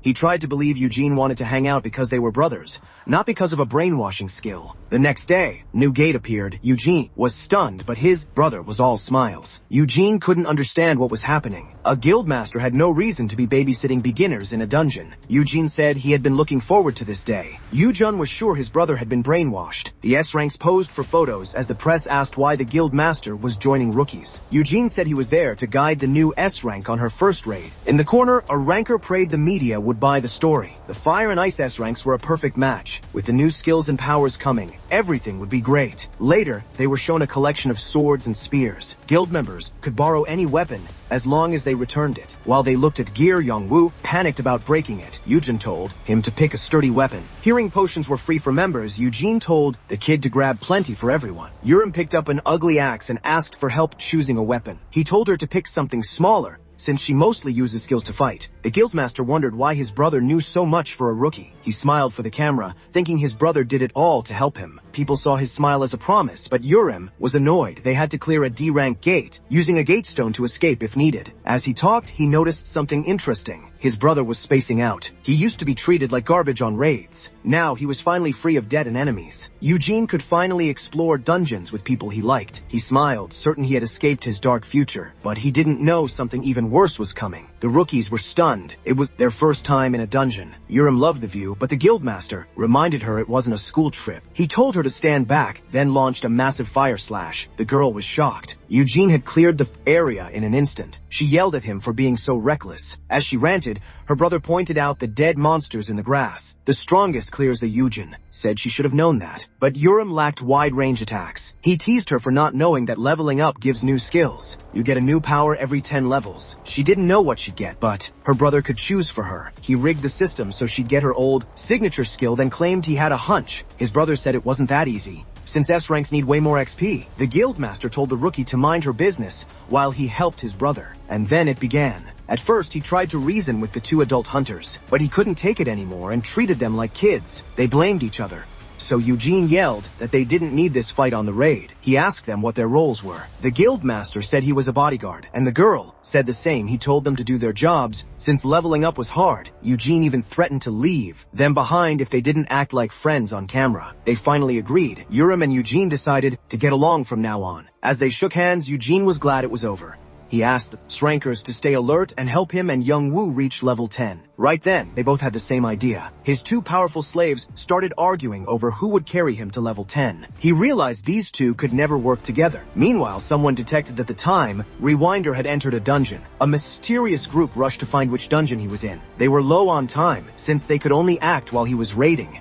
They had been looking for him for a long time. Inside the dungeon, a goat looked up and saw a young girl with a spear, easily killing all the other monsters without breaking a sweat. The ice witch wanted to freeze them so the leader could land the final blow. Then she remembered that ice is hard to pierce. Yohyun said his brother would have an easier time stabbing cooked lamb. With that, the frozen and burnt bodies kept piling up. This really shocked Mangwoo. Eugene rushed to collect the mana stones. Since they were still valuable to him, he invited his friend to hunt goats with him. Mangwoo asked if he would get reward for leveling up, and Eugene said yes. But when he checked his friend's stats, he saw that, besides reaching level 10, there was another condition. When he looked at the requirement, he was shocked. This was very unexpected. In the description, the word collect was spelled with a P instead of an O. He finally reached level 10, but was disappointed to get no new skills. Even in the past timeline, the system was a mystery, but many saw it as a gift from God. They kept telling the S-rankers to hurry up, wondering how much EXP they got. Eugene said he was wrapping things up. Then he got a strange message. Strange alerts kept popping up in his status window. One message actually apologized to him. Before he knew it, S-rankers rushed to protect him. A second later, a huge fireball flew right at them. A boss monster was attacking them. This was strange, since no monster in a D-rank dungeon should have this skill. The original boss couldn't do this, but the giant bird monster that picked it up definitely could. Since the gate didn't open after the boss died, the bird was now the new boss. To escape, the party had to kill the bird right away. The guildmaster had never seen this monster and gave the escape stone to his brother. But to his shock, Eugene was having a panic attack. He remembered the three-headed dragon incident and how his brother died, giving him the escape key. So he stopped him quickly, Eugene said. The crystal wasn't needed, and that his brother was stronger than the monster. He revealed it was a gold-beaked Maya, an A-rank fire monster with extra wings and a soft skull. Intrigued by his brother's knowledge, Eugene said they could discuss it later. Eugene was determined not to lose anyone in this raid. He didn't want to repeat the same mistakes. Eugene ordered the Ice Witch to make a protective shield. She obeyed right away. She used her frost scythe to make a barrier, Eugene told his brother to hunt the bird. Eugene asked Urim to keep him safe, and she told him to trust her. Still, being overprotective, he gave Eugene the gate stone anyway. The guildmaster charged the bird, targeting its head. Ur argued she should attack, since she could fly, but Eugene said she'd be roasted in seconds. He explained only his brother had the fire resistance to fight it, and his skills would make up for not being able to fly. The boss noticed him charging and dived. Eugene quickly dodged the incoming wing. Now that the beast was on the ground, it was time to strike. Eugene braced himself and delivered a powerful slash. While everyone was impressed, Eugene yelled at him for attacking the wings. He had warned him that the gold-beaked Maya had spare wings. The bird flew up again and unleashed a powerful blast of fire. Without fire resistance, Eugene would be dead. Eugene found it odd his brother was stuck on the ground instead of flying up to take its head. He wondered if he could use his Blue Willow skill to fly, then realized he might not have unlocked it yet. Just then, the bird changed its target. It was no longer targeting the guildmaster, but the three rookies hiding behind the shield. The recruits panicked as the giant monster charged at them. Yaram and Youngwoo were terrified, doubting the shield could block it. The guildmaster had no time to wait. He quickly used his Blue Willows to attack the monster. His brother was glad he unlocked the skill in this timeline and expected a finishing move. To his shock, the high-rank hunter only blinded the bird. Eugene yelled that he was using the skill wrong, but grew confused when told to step on the feathers. So he tried it, and it looked like his brother was right. Just like that, the tide of battle, Eugene gained a footing in mid-air. The bird unleashed its devastating fire breath, but the hunter's fire resistance made the flames useless. At that moment, Eugene went in for a stab. He gathered all his power and focused it on the creature's skull. A huge explosion went off. She was startled, but Eugene told her to snap out of it since she was the only one protecting them. And just like that, the headless bird crashed to the ground. As for its slayer, he landed gracefully on the ground. The battle was over. Eugene rushed to check on his brother, hugging him and asking how he knew Blue Willows could give him footing in midair. He had never thought of using it that way. The guildmaster's joy was fully justified. His brother had solved his biggest problem, being stuck on the ground. Eugene was thrilled and compared it to a brand new skill. Eugene felt happy seeing his brother act like an excited kid who just got 2 presents instead of 1. While leaving the dungeon, Eugene offered to check his brother's other skills, making the girl want to join in too. Everyone was shocked by the guildmaster's condition. When they got out, people outside knew the dungeon rank changed, so the raiders revealed the hidden A-rank boss. While the S-rankers answered questions, our hero tried to leave quietly without drawing attention. Then an angry grizzly rushed at Sunan hurried the gate out of worry, arriving just as the hero turned down help, feeling disappointed. Later that night, the hero visited his younger brother. The concierge gave him expensive alcohol to share with his brother. Hearing running water, Yongwoo guessed his brother was in the shower. To kill time, he decided to play with peace. The manticore rushed to play with its tamer. First, they played a peaceful game of tug-of-war. Then, the little creature ate its usual meal. Just like that, the hero completely wore himself out. It had been a very long day. With the typos, the status window, and the apology message, he didn't know what to think. Plus, the dungeon changed ranks and spawned a high-rank monster years ahead of schedule. At that moment, the time traveler realized something. He worried that traveling to the past had broken the timeline or changed things. He figured the system contacted him directly because he triggered a major event early. He blamed the system for everything since it was confusing and didn't explain anything. If the system were clearer, he would have picked better keywords. But when he clicked the button, something unexpected appeared. Meanwhile, the creatures who forced contact wondered if the item arrived safely. Though short on time, the dog-eared one said the target would understand what they wanted. After all, she customized it to look like something normal for Earth. Because of that, the hero received a weird book. Eugene had no idea what the creators were thinking. The pictures showed that the book only listed the S-rankers under his care. The book had positive messages and 50 blank spots. Just then, Eugene finally got out of the shower. While noting his brother's odd expression, Eugene realized the system wanted him to manage 50 S-rankers. The monster was left in its cage, but as soon as it broke out, it attacked the red cat. Just like that, the fight ended quickly. Blood splattered everywhere. On the second day of studying the manticore, Eugene noted it had already doubled in size. There was no doubt this creature was at the top of the food chain. With that, the hero rushed to check on his little cub. Yet it was still as aggressive as ever. But this time, the damage wasn't as bad as before. After all, Eugene borrowed all the strength gear he could find. Last night, Eugene drank more and explained that he awakened a new monster breeder's skill during the raid. Of course, this was a lie to hide his real custodian skill, which lets him brainwash any living thing. He claimed his S-rank skill lets him grow monsters. Eugene worried about the risk, but suggested they reveal it to reach its full potential. S-rankers need mounts for big dungeons, and this would change everything. His skill could revolutionize how dungeons are cleared. Eugene went back to playing with Peace. He knew the system wanted him to find 50 S-rankers. Taming beasts is better than controlling people. The training left him exhausted. His pet wasn't even tired he wouldn't get rich easily, but more mounts meant a safer world. He couldn't afford to take a break. When he paused, the HR director praised him for training right after a raid. Director So said he wasn't there to kick him out. He was actually very impressed. Peace had grown a lot under his care. The man suddenly bowed, leaving Eugene confused. The director apologized for his past behavior and admitted he'd missed Eugene's talent. He begged Eugene to join the guild, calling him a huge asset. Peace watched the scene like a game of tug-of-war. Eugene knew he wasn't a genius, just a time traveler with inside info. He wanted to avoid the man who used to harass him. The man begged him to reconsider. They offered to fund everything. Eugene realized things were different now. In this timeline, the director actually respected him. Eugene realized he was the one in control. He smugly said his brother already handles his money. Still, the offer was tempting. The director pulled out a contract right away. Eugene wanted to be staff, not a hunter, so he could stay solo. He wanted to sell to everyone. Warned that exclusive deals would cause trouble. He knew his skill would make any guild much more powerful. He called himself a golden goose. Sharing the wealth was a better idea. People kill what they can't have. Sharing kept him safe and rich. He promised a deal on Peace if they hired him as staff. He demanded a salary and other perks. The director laughed and agreed to it all. He asked to use the training footage for negotiations. The HR man had one last question. He asked if Eugene would join as a hunter for total freedom. Eugene saw the camera, said hiring him as a hunter would be pointless. They already get the benefits. He told the director not to regret it. The man found the whole thing amusing. The director thought Eugene underestimated his own potential. While the director was impressed, Eugene was just proud he won the negotiation. Most people get arrogant with rare skills. Eugene wasn't perfectly humble, but he knew his place and used it to climb up. The director figured he missed this genius because his brother always outshone him. But things weren't that simple. He knew other guilds would cause trouble to get Eugene, but he was ready for the fight. But if the tamer goes freelance, the guilds will target him directly. In short, Eugene was entering a world full of both opportunities and danger. Clearly, the young man didn't know how brutal top hunters could be. Still, the director thought this might just be a plan to protect his brother. Either way, he knew Eugene would draw the attention of the three big guilds and everyone else. And he was exactly right. When people saw the training video, they got very interested. The top bosses decided to visit and check out this new wildcard themselves. After a lot of hard work, the new pet house was finally finished. From then on, Peace lived in his master's dorm. The housekeeper and neighbor visited. The girl loved the cute beast, but the neighbor was terrified.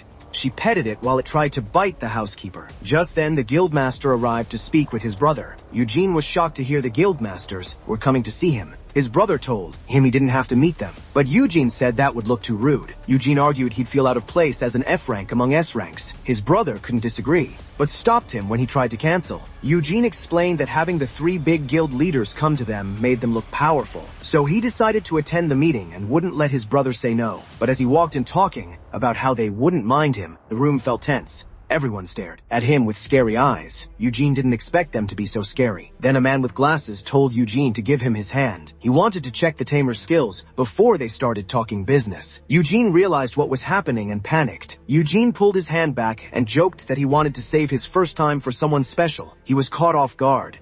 Things would end badly if they found out he had an L-rank mind control skill. While Eugene scrambled for an excuse, the little beast jumped out of his arms to help. It looked like Peace wanted to protect his master. Everyone watched with interest as Eugene tried to calm the beast down. The old chairman and the handsome guild leader were amazed, since no regular tamer skill could make a bond this strong. It was clear to everyone that the beast truly wanted to protect its owner. Because of that, a woman said there was no need to check the young man's skills. She was Hana Moon, the leader of the Breaker Guild. She spoke nicely to Eugene and helped him calm down. Eugene was shocked by how tall she was. She said she was surprised the cute leader of Haiyan had a brother like him. Eugene thought that since Yurim was also an S-rank, she might grow up to be just as tall. Miss Moon then mentioned that a fully grown fire manticore could become as strong as an S-rank boss. She asked for a fire cub if he found one. Eugene agreed, but only in exchange for an ice-resistant mount. This made him look greedy, since he wanted a mount for the Ice Witch. A tan man at the table called out the Heian guild leader, whose guild had bought every mount on the market. It was Choi Sukwu, the MKC guild leader. He said a trade was impossible because Eugene cornered the market. But when the young man said they just needed to clear dungeons to find good creatures, Sukwu got annoyed. He accused Eugene of using them as fetch boys and trying to scam them. He claimed Eugene's freelance status was just a family trick. The Breaker Guild leader tried to calm him down, while Eugene explained his brother's guild was just one partner. He explained that since he couldn't stand alone yet, they were helping him, which is why they were meeting. Eugene made it clear he wouldn't offer his services to others if he only wanted to work with his brother. He also explained he could only tame a limited number of creatures at once. With that, Eugene offered everyone a huge advantage in getting the best mounts. He said this should be enough for the deal, adding it was an honor to work with Koreasia's top guild leaders. Despite his bold words, Eugene couldn't help but feel intimidated. As he recalled liking the man back when he was just an athlete, someone poked his face. Hyuna leaned in close, noting he seemed to be more than a simple tamer. Noting his S-rank brother, another S-rank ally, and a manticore pet, she asked if they'd join her guild too. Eugene, flustered. Her charm said the deal was only for him, hoping his brother wouldn't snap. Then, a calm voice chimed in about him being the best in Korea, and Eugene said he'd sign with Hyuna once they became #1. A calm voice found this interesting, drawing everyone's attention. The Sesyeong guild leader realized he could buy the tamer right now. Eugene didn't know what to say. Sesyeong was the strongest guild with the strongest leader, which would guarantee his safety. But since he joined the conversation so late, he seemed hostile, raising the tension in the room. So Eugene refused, explaining that this kind of deal was only for family. He explained that to keep him all to themselves, a guild would have to become #1 in the world. At that moment, Moon Hyuna burst out laughing, amused by his bold confidence. She even pointed out that both brothers shared the same toughness. Without his fear-resistance skill, the pressure would be too much for an E-ranker, who felt like a shrimp among whales. Eugene knew high-rank hunters were aggressive since they faced constant danger, but he didn't expect them to be this scary even while smiling. He began to worry that his younger brother couldn't handle them and got bullied every day. One of them noted it wasn't surprising the younger brother boldly started a guild, given his daring role model. But Eugene disagreed, claiming his brother was the kindest person in the room. Everyone was shocked, wondering if they were talking about the same guy. Eugene wondered if he said something wrong, since to him his brother was the sweetest kid. He remembered how his brother used to run and hug him whenever he went out. When Yoo-hyun gave him a birthday gift, Eugene realized that despite being younger, his brother always tried to support him. He remembered his brother as a kind kid who wanted to be a doctor to give his guardian an easy life. Eugene said that even though he was too busy working to raise him properly, his baby brother grew up to be a gentle soul. Hearing this, the guild leaders couldn't hold it in anymore. They all burst out laughing. The strongest leader in the room tried to stay calm, finally realizing why the brother was acting so unusually nice to them. Miss Moon pointed at the brat, who was pretending to be a perfect gentleman in front of his guardian. At that moment, Eugene yelled at her for teasing his poor baby brother. The old chairman said he loved their brotherly bond, wiping away tears of laughter as he left.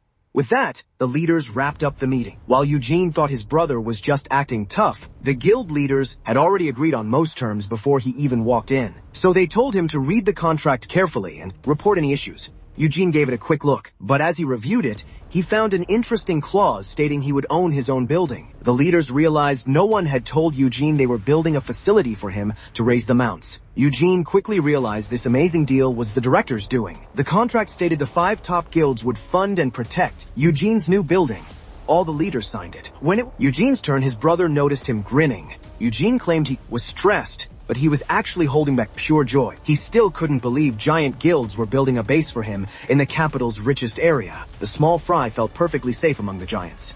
Eugene getting his own building, backed by Korea's 5 strongest guilds. He wanted to add a workshop for his friend and a lab for Dr. White so she could work in Korea instead of the US. He even imagined being interviewed about how he went from a jobless bum to the country's top billionaire. With a proud laugh, he would tell them he just got lucky working with the best in the world. But just as he started dreaming of an easy life with no more work, reality snapped him back. The guild leaders were getting ready to leave. The blonde leader mentioned he would remember the favor he promised to Eugene's brother. Yuan didn't know what to say. After the meeting, Eugene apologized to his brother for spacing out at the end. Yuan told him not to trust everything the leaders said, insisting he hadn't done anything bad. Even though he knew no leader was truly perfect, the brother praised Eugene for behaving well the entire time. The deal was perfect for Eugene, and his future suddenly looked very bright. Later that night, a massive feast was waiting for him. Mongwoo had worked extra hard to cook all the food. To him, Eugene deserved nothing but the absolute best. Tasting the food, Eugene felt the rich flavors matched his bright future. Eugene then noticed his housekeeper had packed a lot of his own things. But when Eugene told him to get ready to move, soon the man's face went dark and he froze up. Before Eugene could share the good news, Mongwoo burst into tears and fell to the floor, thinking he was being fired. He cried that he always knew this day would come because he was a useless F-ranker. Eugene tried to comfort him, saying they were the same rank. But Mongwoo insisted they were totally different. Back then, Eugene had stood up for him against powerful loan sharks. To him, Eugene was so amazing that even his S-rank brother valued his advice. Meanwhile, the housekeeper failed to get a skill at level 10. But Eugene knew his own success wasn't actually earned. Eugene tried to cheer him up, but the housekeeper misunderstood even more. He thanked Eugene for everything and prepared to leave. Eugene argued that he had nowhere else to go, but Mongwoo said he'd rather be homeless than take advantage of his kindness. Eugene insisted he wasn't taking advantage at all. Mongwoo was key to his early retirement plan, and he was only 10,000 unsharpened blades away from getting an SS rank skill. Still, Eugene couldn't just reveal the skill, and his friend probably wouldn't believe him anyway, so he tried a different approach.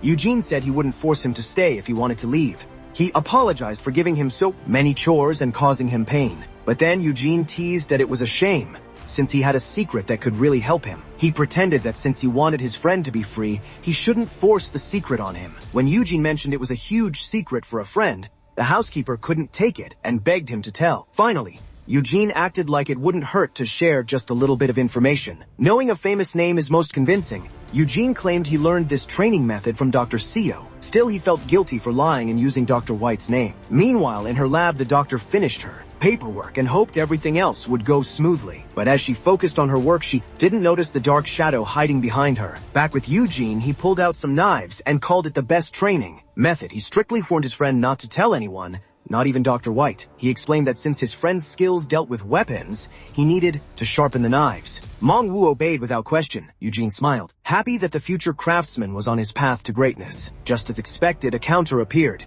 Eugene said that if he kept sharpening knives, rumors promised he'd unlock a great crafting skill. He gently explained that he needed to sharpen 10,000 knives, which only made his friend more excited. Eugene didn't expect him to be so driven. As the housekeeper calculated, he could finish in 3 months by doing 100 a day. Our hero asked the man to put the knife down because he looked dangerous.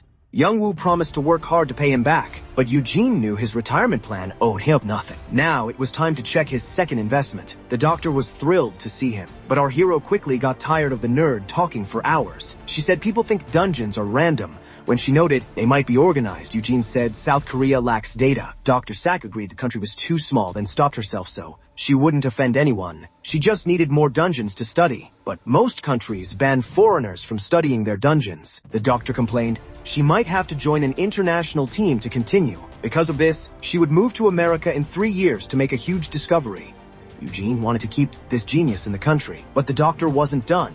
She suddenly pulled out some buckwheat jelly. Legend says pairing this with rice wine on a dark night attracts the Dakabe. She meant the legendary hunter who can teleport. That hunter took the name and style of a Korean myth spirit. But even in the past timeline, nobody knew much about him. Still, the ghost hunter was famous for his teleportation. Whenever things got desperate, the spirit would instantly appear to save lives. To humans, especially gangsters, teleportation was a terrifying power. One day, thugs noticed something strange. A cosplayer suddenly appeared in their hideout. Startled, they quickly pulled out their guns. But like a ghost, the first bullet passed right through him. The Dakabe captain used teleportation to dodge the hail of bullets. The hunter didn't even break a sweat. In the end, he easily won. The cosplayer then spoke in riddles to warn them. claiming he knew all their dark secrets. He promised not to expose them as long as they left him alone. With that, the spirit vanished. He was impossible to catch. With dirt on everyone, he bought his total freedom and protection. That's why the scientist wanted to attract him for dungeon info. Worst of all, the genius doctor was using internet rumors to find him. As she got overexcited, he tried to calm her down and told her to ask the guild for help. Suddenly, the lights went out. The moon vanished into the night shadows. Thinking it was a blackout, he turned on his flashlight and noticed something weird. Dr. White looked stunned. Tears filled her eyes. He didn't realize a scary ghost was behind him. When it screamed, the whole lab panicked. Dr. White fainted from shock. Even our hero almost panicked, but his fear-resistance skill calmed him down. Calm again, he realized that even in this crazy world, ghosts were just a myth. So knowing who it was, he told the dokebi to stop. The teleporting hunter said he had no sense of humor. He explained he came over to help with the doctor's request. Still, he didn't expect his little prank to make her faint. So the ghost asked if they could try to get along. Only then did the system tell him he could capture the masked man. This guy could travel the world freely without answering to anyone. He was exactly what our hero needed. If he was right, the spirit had the data to keep the doctor from leaving the country. The chance was too good to pass up, so Eugene told the ghost to stop since his pranks weren't scary at all. The ghost claimed he did scare him, but Eugene insisted he was just caught off guard. The dokebi got annoyed when the young man called his pranks dull and childish. Legend said these trickster spirits loved pranks so much they would risk their lives for them. So he challenged the ghost to a bet to see if he could scare him. The teleporter didn't know he was facing his worst enemy. Later at the clinic, the doctor woke up, startled, and saw the spirit was gone. She was shocked to see the hero standing there. Eugene mocked the ghost's ridiculous outfit, the doctor, but got total silence. This relieved her, meaning the trickster spirit was gone. Still, she was disappointed that her questions weren't answered. Dr. White had hoped for the teleporter's help since her research hit a dead end. Hearing this, he said he might have a way to help. She got excited thinking he was joining grad school, but he clarified that wasn't it. The doctor was stunned when he said he could get the data. He remembered how she said a lack of data was ruining her research. Because of that, what he just did might be the perfect solution. The spirit was interested in the bet, so he explained the loser would become the winner's servant for 3 years. The spirit laughed at him, wanting to be his master. He called the terms unfair and demanded 20 years instead. Clearly knowing who he was dealing with, the dokebi was startled when he immediately pulled out a contract without hesitating. The spirit grew suspicious of him rushing into a bet suspecting a trap or item use. He didn't know about his skills. His victory was guaranteed because his resist fear skill kept him from being scared, so he noted that things weren't as simple as they looked. In fact, he claimed to be a big fan of the dokebi. After all, the dokebi used his powers to save people. He also thought it was amazing that he knew everyone's secrets, so the bet was a win-win. Even if he lost, he would get to be the dokebi's sidekick. The proud spirit agreed that he was indeed amazing. He called him clever, saying he preferred a smart, interesting servant over someone begging for the job. Still, Eugene made it clear he would do his best to win. With that, the game began. The spirit had 3 chances to scare him. Just one scare and he would win. Back in the present, he told the scientist he found a way to get her the data, though he couldn't say how. He admitted he wasn't a genius like her, so he offered to split the profits evenly if she figured out the theory on dungeon spawns. The doctor thought it was a generous offer but doubted herself. Still, Eugene believed in her. She accused him of just trying to cheer her up. He tried to remember today's date and made a declaration. Eugene trusted his gut and said the new A-rank dungeon near the capital had slimes or a beach setting. The doctor thought he was psychic, but he was just using his knowledge as a time traveler. He told the lady to reconsider his offer if his guess turned out to be right. He added that he completely believed in her research and its future results. Then, he told her to ask her uncle for the rights to enter the dungeon. With that, he finally left. Outside, Eugene was relieved his secret was now. He just had to wait for the spirit's pranks. First, the dokebi disguised itself as a scary old lady ghost. But Eugene was too busy with his pet, so the prank failed. One day, while bringing dull knives home for his friend to sharpen, creepy hands grabbed his feet. The ghost made him trip. Eugene yelled that it shouldn't hurt him, but the ghost didn't expect him to actually fall. Since the second prank failed, it was time for attempt number 3. Late at night, he went to the fridge for water and saw a bloody, creepy creature. He had to applaud the spirit's creativity, but when he turned around, another monster was hanging from the ceiling. He didn't expect a double jump scare. Luckily, his fear-resistant skill kept him calm. Then he bumped into someone. He looked up and saw something truly terrifying. A creepy hobo was standing in the kitchen holding a knife. He turned around with cold, dead eyes. While the ghost was terrified, Eugene calmly greeted his housekeeper. Will explained he couldn't sleep, so he decided to sharpen knives to pass the time. Only then did the housekeeper notice the creature hanging from the ceiling. And just like that, the scary ghost fainted from fear. Since he survived 3 jump scares in a row, Eugene won the bet. The spirit started crying like a baby. It shocked Eugene when the creature's minions actually showed up to serve him. The ghost's whining became too loud. Eugene told him to shut up and asked his age, and the masked ghost said he was 10. Eugene thought the spirit was just a human putting on an act. The dokebi argued that ghosts make sense in a world with monsters and superpowers. Eugene agreed, finding magic easier to accept than life acting like a video game. Accepting the white-haired spirit as his servant, the ghost agreed to tell him everything. The dokebi claimed he was both 100 years old and 3 years old. This really interested Eugene. He found it funny since the dungeons first appeared 3 years ago. He quickly realized the spirit was born when the system appeared. According to legend, dokebi are objects that gained a soul. This one had existed but slept for over 10 years. Then the dungeon's power woke him up. Hearing this, Eugene was confused but couldn't deny it. It explained the spirit's teleporting, since the system's main job was to link dimensions. Still, Eugene was amazed to see a real dokebi. He shocked the spirit by guessing its name, realizing it meant a watermelon belonging to the Yun family. The ghost thought Eugene was a dokebi too,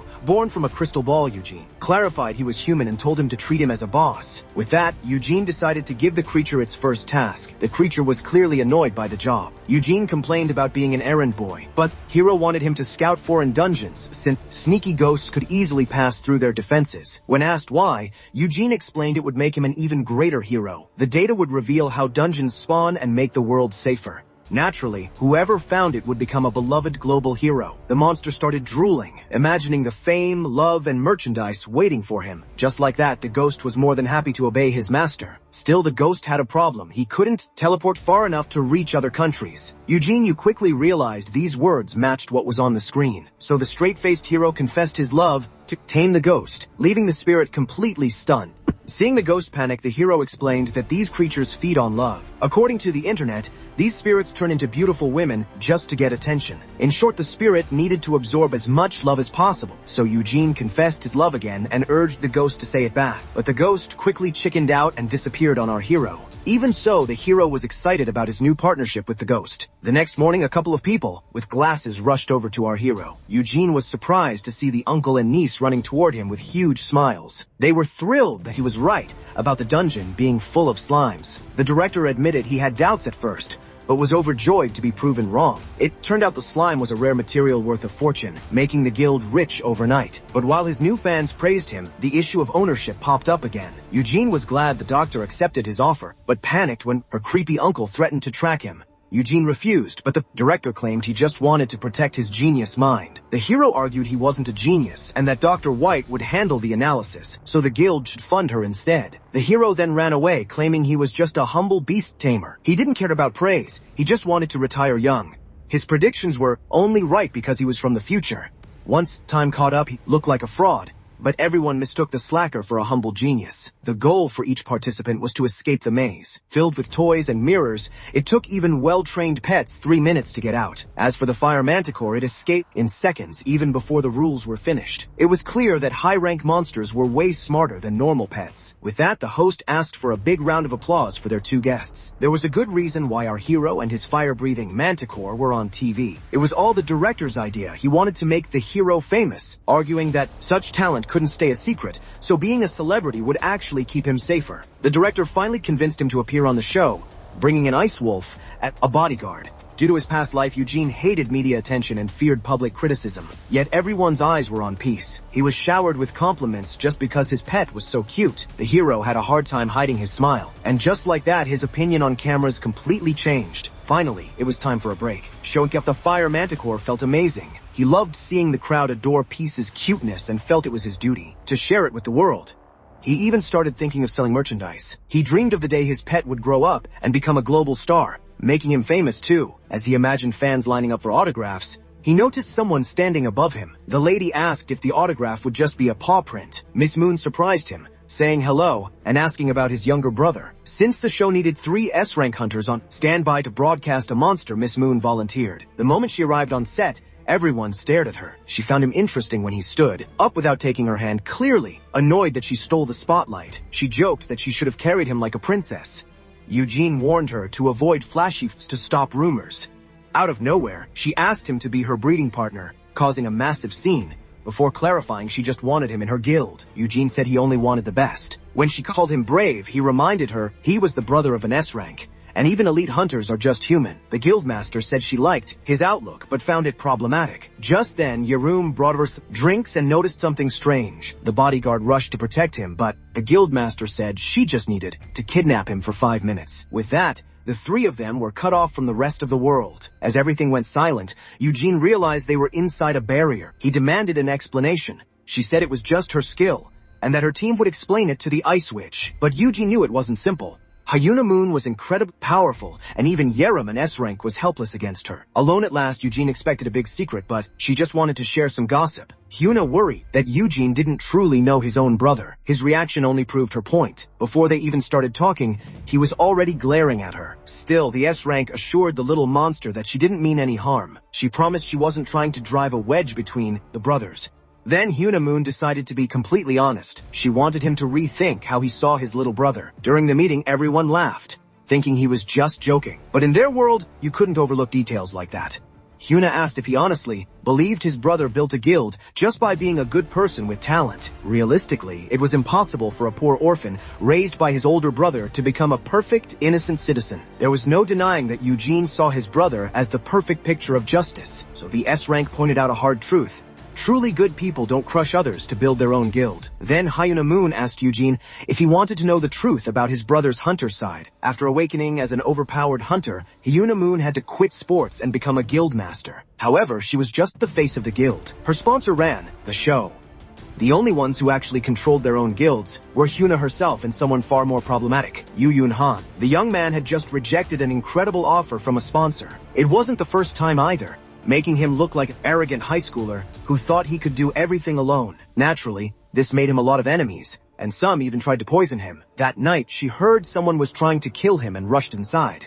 She yelled at the assassin for being shameless, since no matter how arrogant Yu Yuan was, he was still just a kid. Back then, she thought trying to assassinate Yu Yuan Han was disgusting because he was still a teenager. But the bloody, fiery mess she saw that day changed her mind forever. It looked like a monster had gone completely wild in that room. Then she heard someone begging for their life. Standing in the middle of the chaos was the high school kid she had come to save. A terrified gangster begged for mercy, promising never to cross him again. But the butcher didn't care and killed him without a second thought. Worried, the lady approached him. Yuan Han spun around with a heavy blow, but she blocked it quickly. She realized he wasn't just a child, but a heartless monster. Incident was covered up as a gas leak, and everyone involved vanished. Eventually, Yuan wiped out everyone involved and stole their resources to start his own guild. The guildmaster knew it was hard to believe, but swore it was true. She added that rumors said the brothers' bond had grown cold back then. She asked if he noticed any changes in his brother after he became an awakener. She urged him to stop lying to himself. She wanted to show him that despite how good things looked, now the monster inside his brother could attack at any moment. But while she was talking, her phone suddenly rang. The caller was the very person they were talking about. Right then,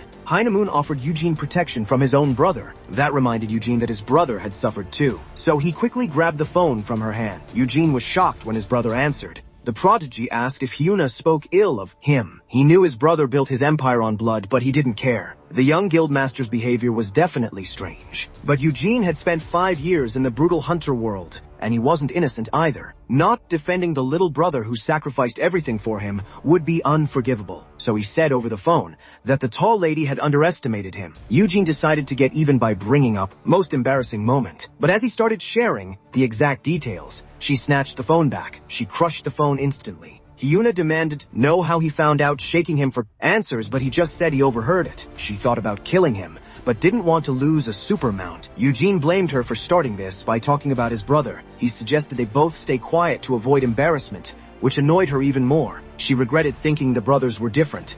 Little did she know, her secret would become public in 4 years. Finally, she admitted she only tried this because she thought he was nothing like Eugene. Still, she felt relieved knowing Eugene could hold his own against other guild masters. This made him realize the kidnappings weren't over yet. The moment they cleared the barrier, Yurim screamed at the kidnapper. As the teen yelled, thinking her guardian was hurt, the guildmaster clarified they just had a little chat. Then she whispered in her ear, telling her to keep her mouth shut at all costs. Realizing the woman was threatening him, the teenager charged at her immediately. Watching them, Eugene thought his bodyguard and kidnapper seemed close since they were the country's only female S-rank. He wondered if his young protege would join the Breaker Guild once her contract expired. But that was impossible, as the Breaker Guild was on its last legs. Neither Hyuna nor Sukwon Choi liked being ordered around by superiors, so their guilds would disband later. Eugene wondered if he should recruit Hyuna. Her firepower paired well with Urim, and the system wanted him to guide S-ranks. He thought a strong, female command would be perfect for the Ice Witch, until Urim copied Hyuna and called herself his partner. As rumors started spreading, he urged her to stay away from that bad influence. After appearing on TV, the 25-year-old was labeled as the Monster Daddy. He was disappointed because Monster Tamer sounded better.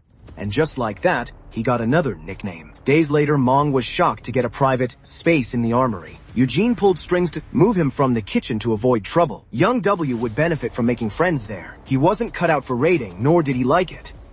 But raiding mattered little for someone destined to become an SS-rank blacksmith. The guy was better off working at the armory than rotting in a dungeon. As soon as the door opened, they felt the heat rush in. This huge workshop was the entire armory. It was filled with giant industrial gear. You needed to be at least an E-rank to work. Young Woo stared at a nearby mana stone. He was yelled at and told not to touch it. The man said it wasn't a public area. Eugene noted that HR already approved their workspace. The huge blacksmith bowed, saying he knew. Eugene wondered if his skinny friend could bulk up. Asked about blade sharpeners, the guy said he used them as a kid. He was amazed the moment he saw the giant blade sharpener. As he almost licked the fast machine, the worker told him not to touch it and pointed to his area. They walked into a room. That was a total mess. Inside was the sharpener saved for Young Woo. The blacksmith left since he didn't need to explain how the machine worked. Eugene complained that the place was dump. But then he noticed something interesting. All the workers were giving them dirty looks. Everyone knew he was Eugene's brother's friend and assumed he got the job through connections since he was just an F-rank. Still, he didn't blame them for thinking that. He was just glad to use real tools and wanted to do his best. Eugene felt guilty for throwing his friend into such a terrible place. He asked his friend if he could handle it alone since it had been so long. When Mong Woo stepped on the pedal, they were shocked to see the machine actually worked. And so the 9th sharpening process began. He was glad to see that sharpening with a machine still counted for his skill. Eugene thought manual sharpening might even be better for unlocking skills than using a huge machine. With that, the guy tied back his hair. Eugene wanted to warn him to watch his fingers. But then something else caught his eye. As sparks flew from the blade, Eugene stood there completely stunned. It was his first time seeing his friend so focused. He usually remembered him as a helpless coward, but now he looked like a totally different person. Then the alarm rang. Eugene said goodbye to go train, surprising Young Woo, who thought he had already left. He offered to see Eugene out, but Eugene told him to just focus on his work. He couldn't take his eyes off his friend. It was like putting a fish back in water. There was no doubt Young Woo was a natural blacksmith. Eugene was now sure he didn't need to worry about his friend anymore. But the next day proved him wrong. Young Woo lay in bed crying, his muscles sore after just one day of work. Meanwhile, the armory workers noticed that the guy with connections was missing. When they heard he called in sick, a worker claimed he was just faking it. They thought he ran away after realizing the job wasn't as easy as he expected. But when the tall blacksmith spoke up, everyone was left confused. He counted 1,000 blades. In just one day, the F-ranker stuck in bed had sharpened 1,000 knives all by himself. After 7 days of hard work, people finally noticed him. Everyone watched him sharpen his knives. Yoongu was halfway to becoming a god. Later that night, the table was full of delicious food. Eugene figured the knife training made his friend a better cook. The food was so good that even the stingy teen called him Big Brother. Urim wanted to enjoy this food while she could, since there was nothing this good in today's dungeon. She complained that her life as a hunter had been boring lately. Since she was underage, she only got sent to B-rank dungeons, slowing down her dream of getting rich. She planned multiple raids a day, but the protagonist said it was a bad idea. You can tell when HP is low, but mana is different. She could pass out mid-raid. When asked about her mana, she said she only had 1 or 2. Her guardian only had 2 points, plus 29 from gear. As the hero cried about being weak, she told the cook he could make good money as a raid chef. She said a great cook like him shouldn't worry about hunting. But then the hero noticed something interesting. Eugene worried his friend was overworking himself by grinding at work and cooking feasts at home, so he decided to give him his gloves. The blacksmith was surprised since they were expensive, but the hero lent them until he finished his 10,000 knives. The blacksmith's eyes filled with tears. He immediately hugged his caretaker, who joked not to use the gloves in the bathroom. After slow progress, he finally said he had sharpened enough knives for the afternoon. The blacksmith realized just how hot the armory really was. Just then, someone handed him something. A worker gave him a towel with a mana stone to block the heat. Mongu was touched. His work life was getting better. One day, he finally finished and called it a day. Checking his phone, he realized he had worked overtime. With that, he finally left his room. Seeing that everyone had gone home, he noticed something strange. He found himself staring at the mana stone from before. As he drew closer, fascinated by the oars, someone yelled at him to get away from it. It was the blacksmith from earlier. He explained to Mong-woo that it was an S-rank mana stone worth almost 800 grand. Big high-quality ores are rare, so they left it there while finding a use for it. Sadly, even though the guild had many blacksmiths, none had the skill to handle it. The man politely explained that was why his coworker couldn't touch it since an F-rank couldn't handle the pressure. The blacksmith mentioned that others looked down on him for using connections. Mungu felt ashamed, knowing everyone else had earned their spot. Even so, the blacksmith knew some people just need a bigger push to show their true potential. Mungu had sharpened all the tools until they were like new. Since he was a hard worker, the blacksmith urged him to prove he was more than just a connection. Frank Guy lacks strength, but the right gear can easily fix that. The future godly blacksmith smiled, thinking things would be much easier from now on. But just as things looked good, a new problem popped up. Someone rushed into the armory looking for Mong-woo. The two hunters looked extremely anxious. They claimed they were here for Mong-woo, so his co-worker demanded answers. An investigation was underway because Yupinian Han had gone missing. The blacksmith was shocked to hear his friend vanished. Young-woo couldn't believe it, since he should be at the guild, and no weird calls came in. Suddenly, Yurim burst into the... She left her dungeon early after hearing her guardian disappeared. The agents told the Ice Witch that Yupian just arrived. Mong-woo wanted to help, but they told him it was best to stay behind. After all, his skills wouldn't help at all with this case. A few hours before the disaster, the missing man was enjoying some peace and quiet. He felt completely free after finishing everything he wanted. Noticing his fire manticore piece was restless, he decided to take him to the gym to train together. He opened the door and told his guard he wanted to go out. Overprotective as always. After the contract was signed, the guilds took turns sending top bodyguards to win his favor. He told today's B-rank bodyguard they needed to head to the second basement. Just then, something surprising happened. Eugene smiled and praised the little cub for pressing the right button on its own. He turned to his bodyguard, expecting him to join in, but the man was completely silent. The last guy was much more talkative. He figured not everyone liked pets. Then, other people stepped into the elevator. They apologized for crowding the space with their huge bags. Curious, the custodian used his special eyes to check them out. It turned out their ranks were too low to belong to Hyon. When asked, they explained they were from the Bricks Guild under Hyon. They said low-level guilds brought tons of loot here to test it out in the training room. They even joked about being safe since they passed security. They finally arrived at the second basement. And just like that, everyone went their separate ways. Yuan couldn't shake the feeling that something was off, mostly because nobody complimented his cute pet. Still, he brushed the thought aside. After all, some people just saw Peace as a monster. As soon as they hit the gym, the little pup grabbed his favorite toy to play tug of war. But as Yong put on his gear, danger sneaked up right behind him. He turned around and was sprayed with a strange powder from a watchman fruit, his poison. Immunity saved him, but Peace wasn't so lucky. The powder knocked the little pet out instantly. He watched in horror as his pet collapsed to the floor. Before he could react, someone covered his mouth with a towel. The kidnappers were confused, since the powder should have put him to sleep too. While they guessed he had special gear keeping him awake, Eugene recognized them from the elevator. He decided to act immediately. Eugene cleared his head and kicked the guy holding the rope. Everyone was shocked by his crazy strength. He broke free and rushed toward the door. But as he tried to escape and warn his guard, someone punched him hard in the stomach. It was a direct hit, and he didn't have time to block. The bodyguard told his crew to take things more seriously. He figured Eugene gave him some high-quality gear, so the first thing to do was strip him of it. Losing his belt and gloves, Eugene realized MKC betrayed him by sending a spy instead of a bodyguard. As he tried to escape again, a kidnapper guessed his earrings kept him from passing out from the powder. They ripped them off his ears. Just like that, his mana was gone. Remembering he used his skills too much, he recalled telling Urim that running out of mana makes you pass out. As he fainted, the kidnappers shoved him and his pet into a suitcase and escaped. Eugene blamed himself for ignoring the signs and letting his guard down. Later, water was splashed on his face. He was forcefully woken up. Our hero woke up surprised to find himself tied up. In front of him stood a scarred man with an evil grin. Eugene checked the man's stats. The kidnapper was a B-rank hunter named Wooge Kim, a name he didn't know. The thug said he hates wasting time. Wooge grabbed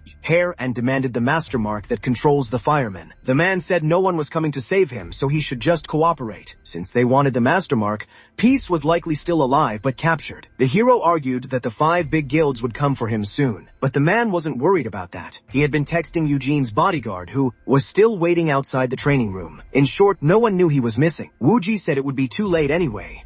They were in a shipping container heading to Japan soon. Eugene thought Japan was behind it, but Wooji said they were just promised a massive reward. Realizing he was being sold at an auction, Eugene quickly analyzed the situation. Since he was well protected at home, The kidnappers teamed up to sell him overseas. The big guilds would do anything to get him back, but it would be hard once they left Korean waters. Eugene needed to buy time. Suddenly, he started to laugh. Grinning, he told Wooji he wasn't scared. Wooji a mistake by showing he needed Eugene alive. Eugene mocked the B-rank hunter, calling him incompetent. The man snapped. As Eugene kept talking, he took a hard kick to the gut.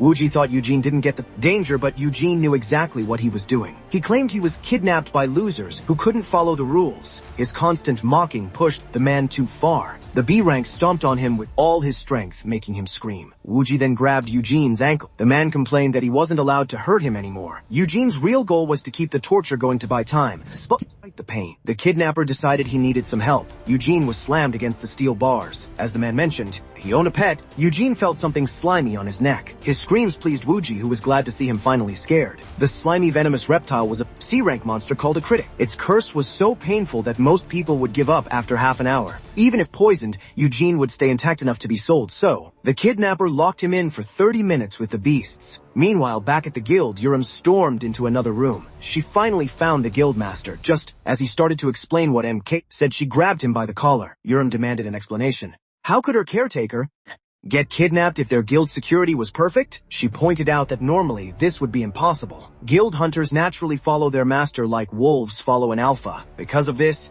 guild masters usually send their top hunters to guard the monster tamer. But today's guard was swapped at the last second.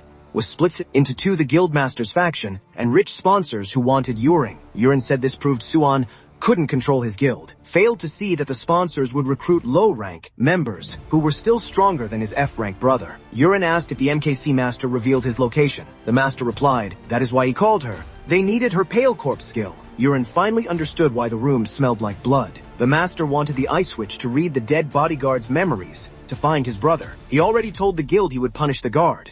Reading a corpse's mind was faster than an interrogation anyway. They agreed to keep it a secret from Eugene. Meanwhile, at the container, Woo-jae noticed the bodyguard stopped texting him. He suspected they were caught early, but it didn't matter anymore, since they would be rich once they got the master's mark. The B-rank hunter went to check on the torture, but what he saw shocked him. Since the curse should have kept Eugene awake, Woo laughed, assuming the boy just passed out from screaming too much. He was amused when Eugene suddenly signaled someone named Sally. Before he knew it, he was under attack. The B-rank hunter barely dodged it. Even so, the confused hunter got caught in the tentacles. He was stunned. Eugene was only supposed to tame baby beasts. Smiling, Eugene said all hunters keep secret skills, then ordered the lizard to attack. The man couldn't believe it. No one told him Eugene had this ability. He didn't expect an F-rank to have a trick like this. But Eugene had plenty more secrets. When the torture began, Eugene was disgusted by the creature's tentacles. Thanks to his immunity, the lizard's curse didn't affect him, but normal attacks could still hurt him. Despite his hurt ankle, he forced himself to stand up. He pulled a knife from his inventory and cut the ropes. As he tried to figure out how to survive for 30 minutes, he noticed something strange. For some reason, the C-rank monster was terrified of the F-ranker. Eugene realized his Dragon Slayer and Rashida's Bane titles had activated. The system told him his skills doubled against the lizard. He remembered his high-ranked Dragon Slayer titles allowed him to control dragons. Since he got this power by killing a 3-headed dragon,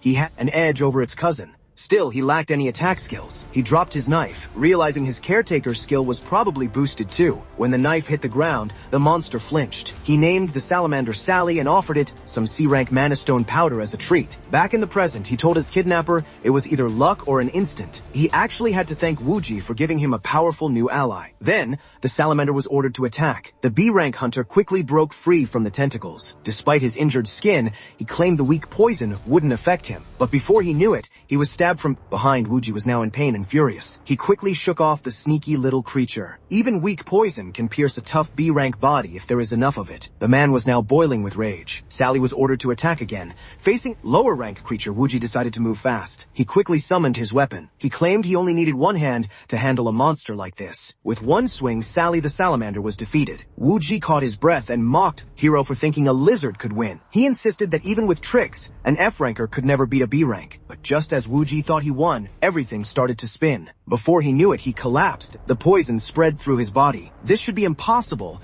since the low-rank monster had already been beaten. Just then, Final Thanks activated, doubling our hero's stats and giving him Sally's skills. And due to his Dragon Slayer title, the power of Final Thanks was doubled again. Even for a C-rank monster, 4 times the poison was enough to beat a B-rank. Eugene told Wooji to stop staring, as this was payback. The custodian explained he just wanted a quiet life, but people kept bothering him. He then grabbed his kidnapper by the head. Our hero demanded to know where his small pets were. The B-rank hunter was shaking with fear. Still, he refused to talk and threatened to kill our hero Eugene. Realized he wouldn't get answers and decided he was useless alive. With that, a strange thick liquid was poured onto the gangster's head. This was the power of toxic ooze, which began melting Wu Jie alive. As the man screamed in pain, Eugene coldly explained he had to do this to keep his skills a secret. It was karma for the kidnapping. Our hero really didn't want to kill anyone else in this new timeline. He even wanted to leave a body for a proper burial. But with a teenager using her pale corpse skill, that was impossible. Later, the handle broke. It was our hero's fault.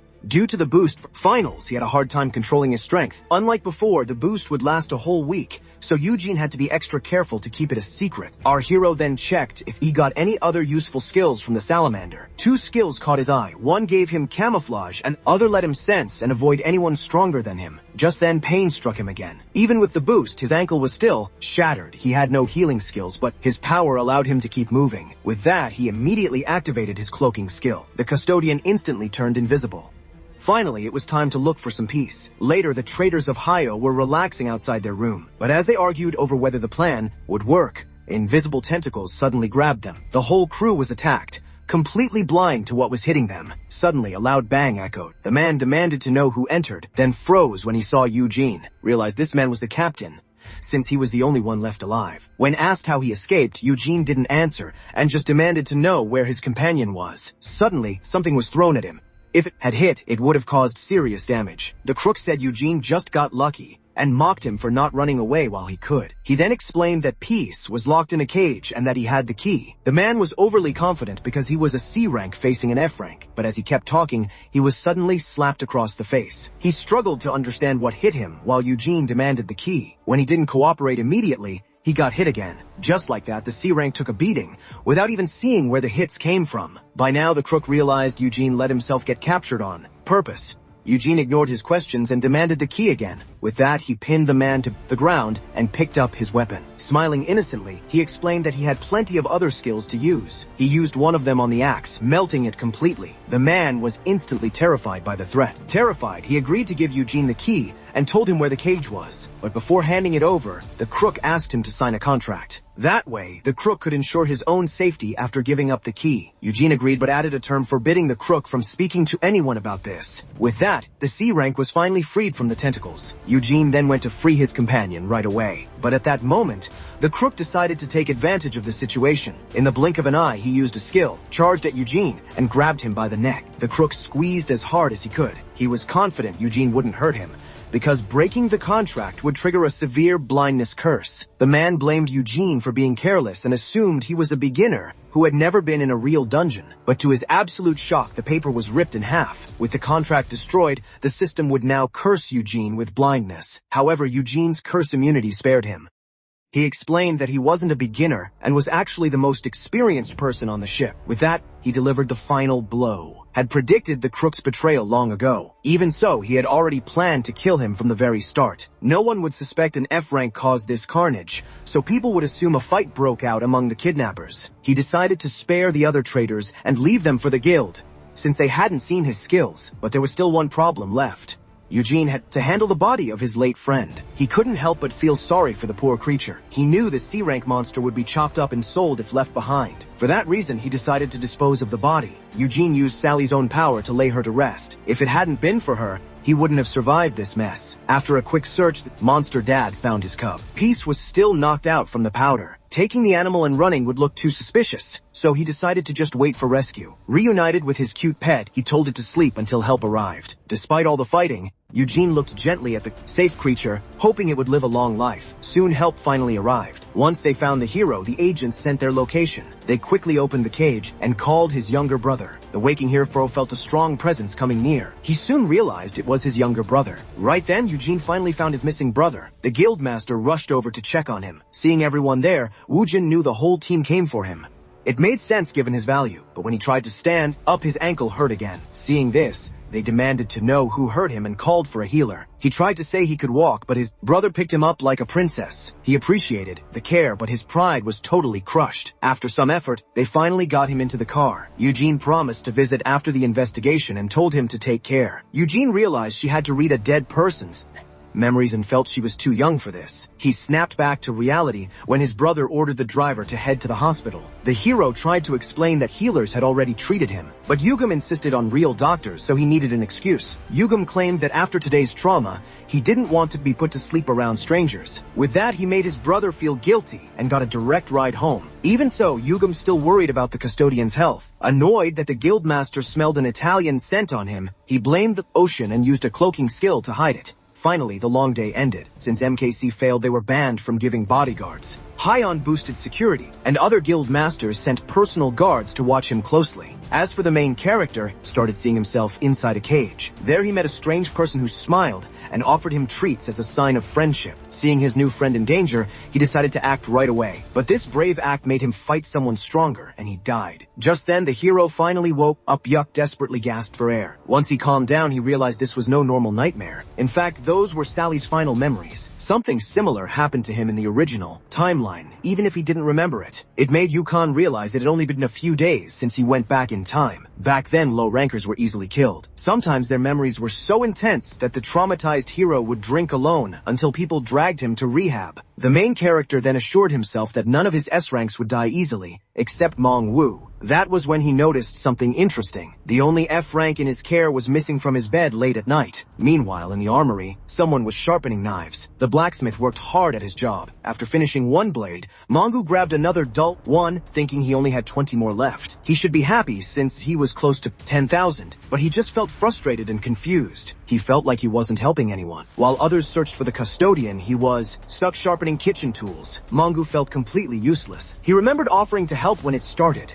only to be told to stay in the armory instead. The agents said their background check showed Mongu and Eugene never actually met before, despite calling themselves friends. Even if they were friends, the guild couldn't let a stranger handle matters involving Eugene's brother. Feeling useless and realizing he had no connection to the hero, Mongu began to cry. The next day, the guildmaster's phone rang. He answered it and found his brother panicking because the blacksmith had run away. The hero was sure his friend hadn't just gone on an errand, but had left for good. He said the giant pot of beef bone soup left behind proved it. In Korea, mothers make that dish when leaving home for a long time. Eugene worried his housekeeper might get kidnapped again. Meanwhile, Monk felt too ashamed and scared to face the hero. Not only was he useless, but he wasn't even a real childhood friend. Because of that, Mongu was now out on the streets. Then he noticed his shoelaces were untied. When he bent down, his bag burst open, spilling his things everywhere. His terrible luck struck again. Just then, two little kids walked up to him. They stared in awe when they saw his Hyon badge. The kids got excited, thinking he was a hunter, and said it was their dream to become one too. People stared as the kids asked him endless questions. Under pressure, Mongu admitted he was just a housekeeper, an F-rank awakener with a minor buff. The kids' words hurt when they suddenly lost interest in him. The boy's mother had told him that F-ranks were useless and couldn't survive in dungeons. Just like that, the kids insulted him, saying he probably made no money and was worthless. He thought the kids were right. He was sure his next skill would be worthless, and he imagined his friends smiling while saying they were disappointed. He started shaking, terrified that Eugene would regret counting on him. Suddenly, the grown man broke down crying right in the middle of the street. When they asked why he was acting like a baby, he complained about how useless he was. The children decided to act like the adults and tried to find a way to help him. They grabbed his hand and said they knew a special way to help him get a new skill, but their method was terrible. First, the kids almost drowned him. Next, they made him jump from a second-story window. Mongu felt even worse being bullied by little kids. Then they gave him a third challenge, crossing an 8-lane highway. But when the boy tried to show him how, Mongu stopped him. He yelled at the kids for being reckless and putting their lives in danger. The girl explained they just wanted to help. A great combat skill only awakens when your life is on the line. The man remembered a past incident. He really did awaken his skill during a near-death experience. Even so, the blacksmith still had doubts. Then he realized something truly terrifying. The kids were risking their lives every day just to awaken as hunters. Young Xiao tried to tell them to focus on school instead, but the kids laughed it off. They claimed a school degree wouldn't get them a good job anyway. They insisted that being a hunter was the only way to make real money. The man was horrified. History was repeating itself. In the past, society forced him to study. Now it was telling these kids to become hunters. But as he was lost in thought, a massive explosion went off. An announcement blasted. A dungeon break happened nearby, and everyone needed to evacuate to shelters. It looked like the dungeon break was right next to them. The kids ran straight toward the dungeon break, thinking this was their chance to get skills. That's when the adult decided to act. He chased after the kids, yelling that they were being reckless. Nearby, webs covered the area. The gate broke. A giant spider monster began roaming the city streets. The news immediately started covering the attack. Giant spider monsters filled the streets, shooting webs everywhere. Experts said the dungeon break happened because a portal at the mall was ignored for too long. Then the cameraman spotted something horrifying. Two kids and a homeless man appeared on live TV. There were still civilians left in the area. The blacksmith absolutely hated spiders. To make matters worse, everyone else in the area was already dead. While the adult and the boy panicked, the little girl reminded them they came to get new skills. Right then, monster found them. Only the little girl stood up to face it. She gathered all her power, ready to unleash her new S-rank skill, but she hesitated too long and the spider slapped her away. Just like that, the little girl was sent flying. She was completely devastated. Even in danger, she only cared that she didn't get an S-rank skill. The blacksmith pulled her out of the way just in time. Young-woo decided to take the kids upstairs. He said they needed to head upstairs for help, but the boy asked if he could really carry his sister. The man replied that he didn't have a choice. Then the girl told him to put her down. For some reason, she seemed to have given up entirely. The child had awakened, but to her horror, she was powerless. Just then, the boy warned them of danger. The spider had already caught up to them. Just like that, the three of them were terrified. The blacksmith's legs almost gave out. The girl blamed herself for the mess and wanted to be left behind. She said they were better off without her, since she couldn't even fight. As the kid screamed that she was a failure, Young-woo couldn't take it anymore and set her down. He pulled a knife from his backpack, deciding to stand his ground. Even so, he couldn't stop shaking. He wanted to buy enough time for the kids to escape. He yelled that they were just kids, couldn't give up yet. Their lives were just starting. He believed that even if you fail as a hunter, life is still worth living. He told them to run and get help quickly, warning them not to leave each other behind. The kids started running, promising to bring help and telling him to stay alive. But it wasn't that easy.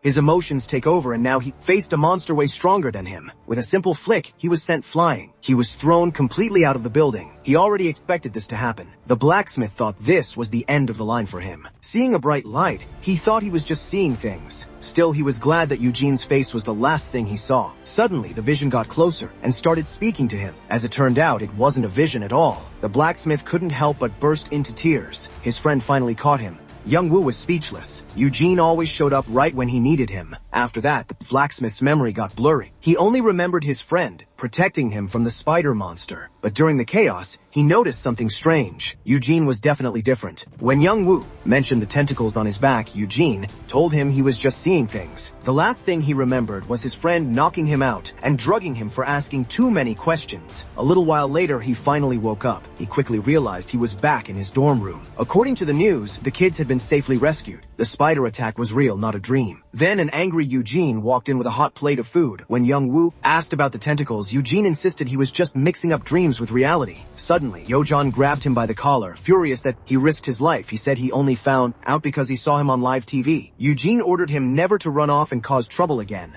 Hearing that his friend cared so much, the crybaby started crying. Eugene panicked and offered to find a healer, not realizing they were tears of relief. Young-woo asked if they would still be friends even if he ended up with a weak skill. This made Eugene furious. He realized his friend had run away for absolutely no reason. He explained that the skill didn't matter, since he already got a full-time job offer at the armory. In fact, Eugene said he should be the one asking Young-woo to stay with him. He even said that nothing beats Young-woo's cooking anyway. Eugene asked him to visit and cook, sometimes. He even offered to pay, making the blacksmith smile. He finally realized something. Putting himself down was pointless. There was nothing to worry about. In the shop, he tied his hair, fixed the wheel, and started working. He thought of his friend while sharpening knives. Eugene was always there for him. He hit rock bottom, then he awakened. He got a weak E-rank skill in a dark place. He had planned to end it all that day. He got 700 after signing up as a hunter. The clerk told him not to hunt because his skill was useless. He hadn't seen the sun in days. He used it for debts. He didn't expect to be special. That same day, a genius S rank appeared in Korea. He left through the back. He felt like a waste and hated his life. He was strong enough to live, but saw no reason to stay. Then a stranger grabbed him. He met the hero. At first, he doubted himself. He didn't feel worthy of any of it. He felt thankful but scared. He knew nothing about dungeons. Even after 10,000 knives, didn't expect a great skill. A little girl's pain made him realize the truth. Hearing his own thoughts from a child changed him. He finally saw that his rank didn't matter. The hero never forced him to fight. He let him do what he was good at. Eugene always believed in him. That smile saved him. Let go of his worries. He finally knew who he was meant to be. He wanted to be strong like his friend and refused to quit. He would follow his own path. He finished the last knife and dropped the blade. He couldn't believe his eyes. He unlocked an SS rank skill. He was ready to help his friend. Screams filled the armory the next morning. A worker panicked over an S-rank mana stone. She thought someone stole it. Others said the ore had found a true master. The weapon looked expensive. Urim floated over a lake as drones filmed. She was there to test the new trident. The target was the lake. The girl got excited. She was finally going to see the trident's real power. She was amazed to see the whole lake frozen. Urim was very pleased. Then she noticed something interesting. The ice had frozen way more than just a lake. This proved the weapon truly had S-rank ice powers. Now, Korea had 16 S-rank weapons, but this one was made by a blacksmith, not found in a dungeon. The test confirmed it was an S-rank weapon, giving Mangwoo the rights to his invention. When asked how strong he could make them, Blacksmith confidently said as strong as he wanted. Everyone was shocked to learn that with practice he could make SS rank items. They thought about getting Mangwoo a bodyguard, but the report said he didn't need one anymore. Sun Kim was shocked that the man reached C-rank power upon awakening. Self-strengthening skills were rare. In fact, there was no one else like the master blacksmith. Hours before the show, Eugene was stunned to see his friend craft an S-rank weapon right after awakening. Youngwoo explained he fused the forge's mana stone with materials from his stash, a pocket dimension full of SSS rank materials. Since they spawned with skill, the blacksmith used frostwood and combined it with the mana stone. Youngwoo also got a guide to make it the trident. While the blacksmith got an OP easy skill, Eugene got a low rank one with embarrassing keywords. As Eugene cried about how unfair life was, Youngwoo offered him a tour of his workshop. This really interested the protagonist. It turned out Master of the Golden Smithy wasn't just an empty title. After opening the gate to the Golden Smithy, Youngwoo showed he could invite others inside. The friend realized Youngwoo didn't have to worry about kidnappers anymore and could be the main character of his own story. A bright light greeted Hero as he stepped inside. Once he looked around, he was stunned by how massive and grand the smithy was. They found it interesting that the wooden workshop didn't burn from the heat. Young also noticed the fire needed fuel. As he got closer to look, the fire changed shape and leaped out. Youngwoo protected his friend, who reminded him his stats were higher now. The creature in front of them turned out to be a fire elemental. Calling the blacksmith master, the creature introduced itself as Aesir, created in its maker's final moments. The hero was shocked that such creatures actually existed. Mewers revealed he co-created the trident, and that his past master had prepared everything for him. This intrigued his friend, meaning Mewers wasn't the only hunter on Earth with an S-rank skill. The old owner had left flowers and a card. Mewers used his skill to read the ancient language on it. It was a welcome note from the previous master, wishing him luck. Some dungeons had ruins of ancient Tsilizes. Since intelligent life existed here before, a past master blacksmith must have left his skill for the future. While lost in thought, the hero was suddenly handed the bouquet. Eugene snapped back to reality, Youngwoo said. This was all thanks to him and promised to follow his best friend's lead completely. On the outside, the young man looked shocked, but inside he was celebrating.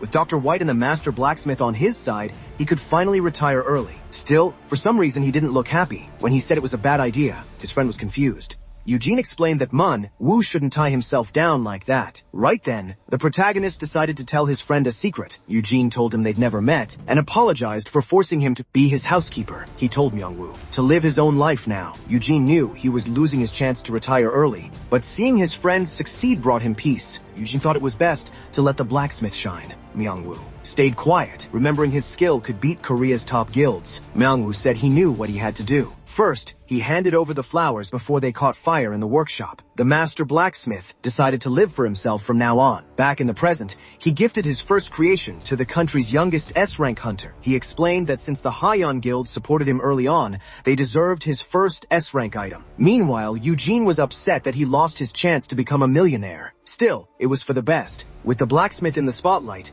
people might leave Eugene alone. Eugene couldn't help but feel proud of his friend. The bunny told the grizzly that Myong-woo was probably leaving the dorm to go his own way. Everyone would want him since he was the only hunter on Earth who could make such high-quality items. He had no reason to waste his talent by staying by Eugene's side. Eugene realized they hadn't been friends for long, then quietly took a sip of his drink. The young hunter thanked everyone for the weapon, especially its creator. Eugene spilled his drink when they thanked him on live TV. He froze as they kept talking about him. The blacksmith explained that Eugene Han's support meant the most to him. Eugene tried to hide. Sukwu smiled. Seeing him thanked like a proud parent, son Myong-woo and Yerub all felt the same way. They saw Eugene as family, and thanking him on live TV made him look too important to mess with. The days following the ceremony were pretty peaceful. With tight security and nothing to do, Eugene stayed cooped up at home. The blacksmith spent all his time in the workshop, only coming out to make snacks. Only one small problem remained. The monster had gotten lazy and refused to train. It was strange, since Peace was perfectly healthy. Eugene thought the cub might still be shaken up from the kidnapping, even though he slept through it, so he decided to take him out to play. Kang So-young, his bodyguard for the day, happily took them to the training room. She was a genius 19-year-old A-rank hunter, recruited from the UK by the Sesyeong Guildmaster. In the future, she would make headlines alongside Eugene's little brother. Basically, the blonde girl was Yoo-hyun's future wife. As she led them to the elevator, Eugene hoped she would marry his brother. So-young mentioned how shocking it was that he got kidnapped. She added that she had high hopes for him, which confused him. So-young explained that she had an SS skill called Dragon Rider. Dragons were known to be the most untamable monsters. Taming a dragon was nearly impossible, which was a shame since it would help the A-rank hunter a lot. She complained about how annoying it was to let such a strong skill go to waste. She said Sesyeong sometimes found dragon eggs in dungeons, and she could have her own if one hatched. She wanted a baby dragon to raise with love. Eugene thought his brother's future girlfriend was pretty cute, but the moment was ruined when she called him her breeding partner. That word he hated so much was now on everyone's tongue. He blamed the tall woman for the mess. Word became popular slang and Peace refused to move. It seemed unusually lazy. Its owner was very sick. The guard thought it was traumatized from the kidnapping. Eugene tried to get it to play and wished they could go for a walk. Since Peace was still a monster, Eugene got an idea. She said there was a safe spot for Peace to get fresh air. Surprisingly, she meant the rooftop garden and ran to tell the guildmaster. The leader immediately sent a car for them. He said they didn't even need permission to visit. Just like that, the guildmaster prepared to welcome a very important guest. Later, they arrived at the beautiful garden. Eugene was surprised this was the rooftop, but his guard said it was reserved for him today. It was the first time Peace had ever been outside, so he told it to run around and have fun. Eugene told Peace that the A-rank hunter was a friend. To prove it, she hugged him to show her bond with the creature. This caught him completely off guard. He figured it was a UK custom and hoped it wouldn't cause family drama later. Peace finally started feeling comfortable in the garden. It was the creature's first time seeing these flowers, so it ran wild, making you worry about the cost of the damage. She said it was fine and hoped the manticore would befriend the baby dragon he would hatch for her. She said she wanted a tier 3 thorny-winged dark dragon. It sounded like a Yu-Gi-Oh card, a tough creature with the dark scales and spikes. Yet she claimed they were adorable. He worried about her since she thought being poisonous made them cuter. She invited him to visit more often. He liked the idea since he hadn't enjoyed nature since rewinding time. Since the woods were too dangerous now, this place was a great replacement. It was annoying to visit another guild just to do this. Still, he was sure he wouldn't run into the guild master. Just then, his prey instinct warned him that an S rank was coming. The guard was surprised by the guild master's presence. Eugene couldn't be more annoyed. It was obvious the guild master wanted to personally welcome their guest. He owned the top guild in the country, which was now expanding internationally. Until he went missing years later, he was considered Korea's top hunter. The current situation with this powerful hunter left Eugene completely confused. When the guard left them alone, it felt like he was on a date with him. He tried hard to remind himself that this wasn't a romance novel. The guildmaster wanted to give the manticore a gift, so he pulled a dragon bone from his inventory. He said it was a rare item that monsters loved, and the manticore seemed to agree. Peace loved the bone instantly. As Eugene watched, something suddenly interrupted them. He took a bite of a cookie and realized it wasn't nearly as good as the blacksmith's baking. The guildmaster expressed his worry over the kidnapping. Eugene smiled and said thank you for your concern. But being called his reading partner made him curse Hyuna Moon again. She claimed she was serious. Eugene was now a vital figure as an S-rank beast guardian. As the best friend of the legendary blacksmith, every guild except MKC desperately wanted to get close to him. They would do anything to get on his good side and grant him any favor he wanted. In other words, Eugene could be as arrogant as he looked. and he was urged to test it out. The hero politely refused, realizing the guildmaster was telling him he could step on others. He tried to explain he was just a weak F-ranker, but was reminded that a powerful beast kept him from being defenseless. The guildmasters were debating giving him a high-tier monster as a personal guard dog. His surprised face showed Eugene hadn't told him yet. The top hunter said MKC had to pay for everything since they were at fault. It was surprising his overprotective brother hadn't told him.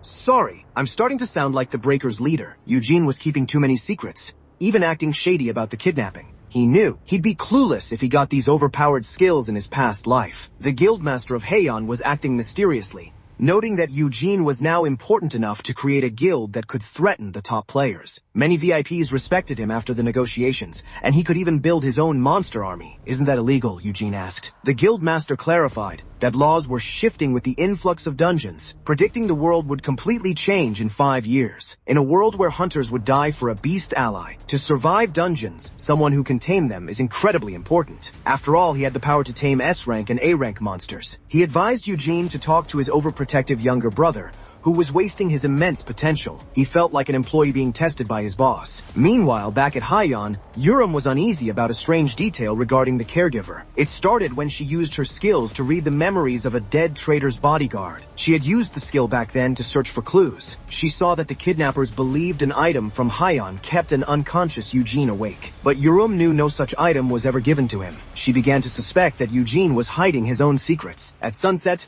an A-rank hunter or higher was promised to escort him home.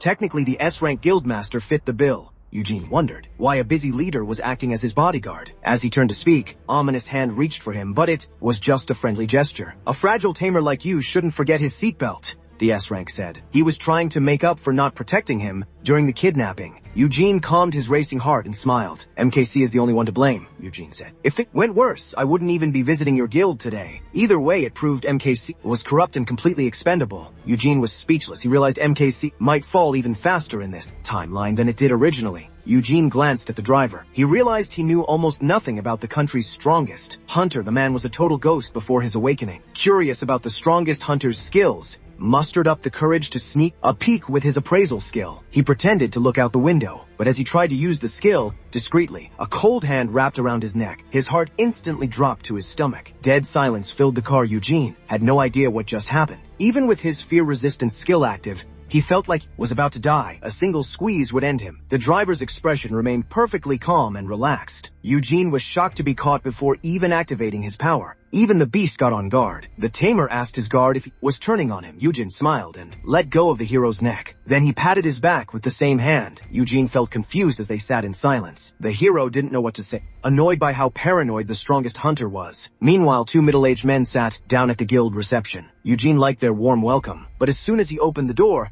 his date ran out of the car. Eugene was still amazed he made it home. When he tried to return the flowers, the director said they had to announce his arrival at the guild. Eugene told the HR director his gear should have warned him about an A-rank guard, completely misjudging things.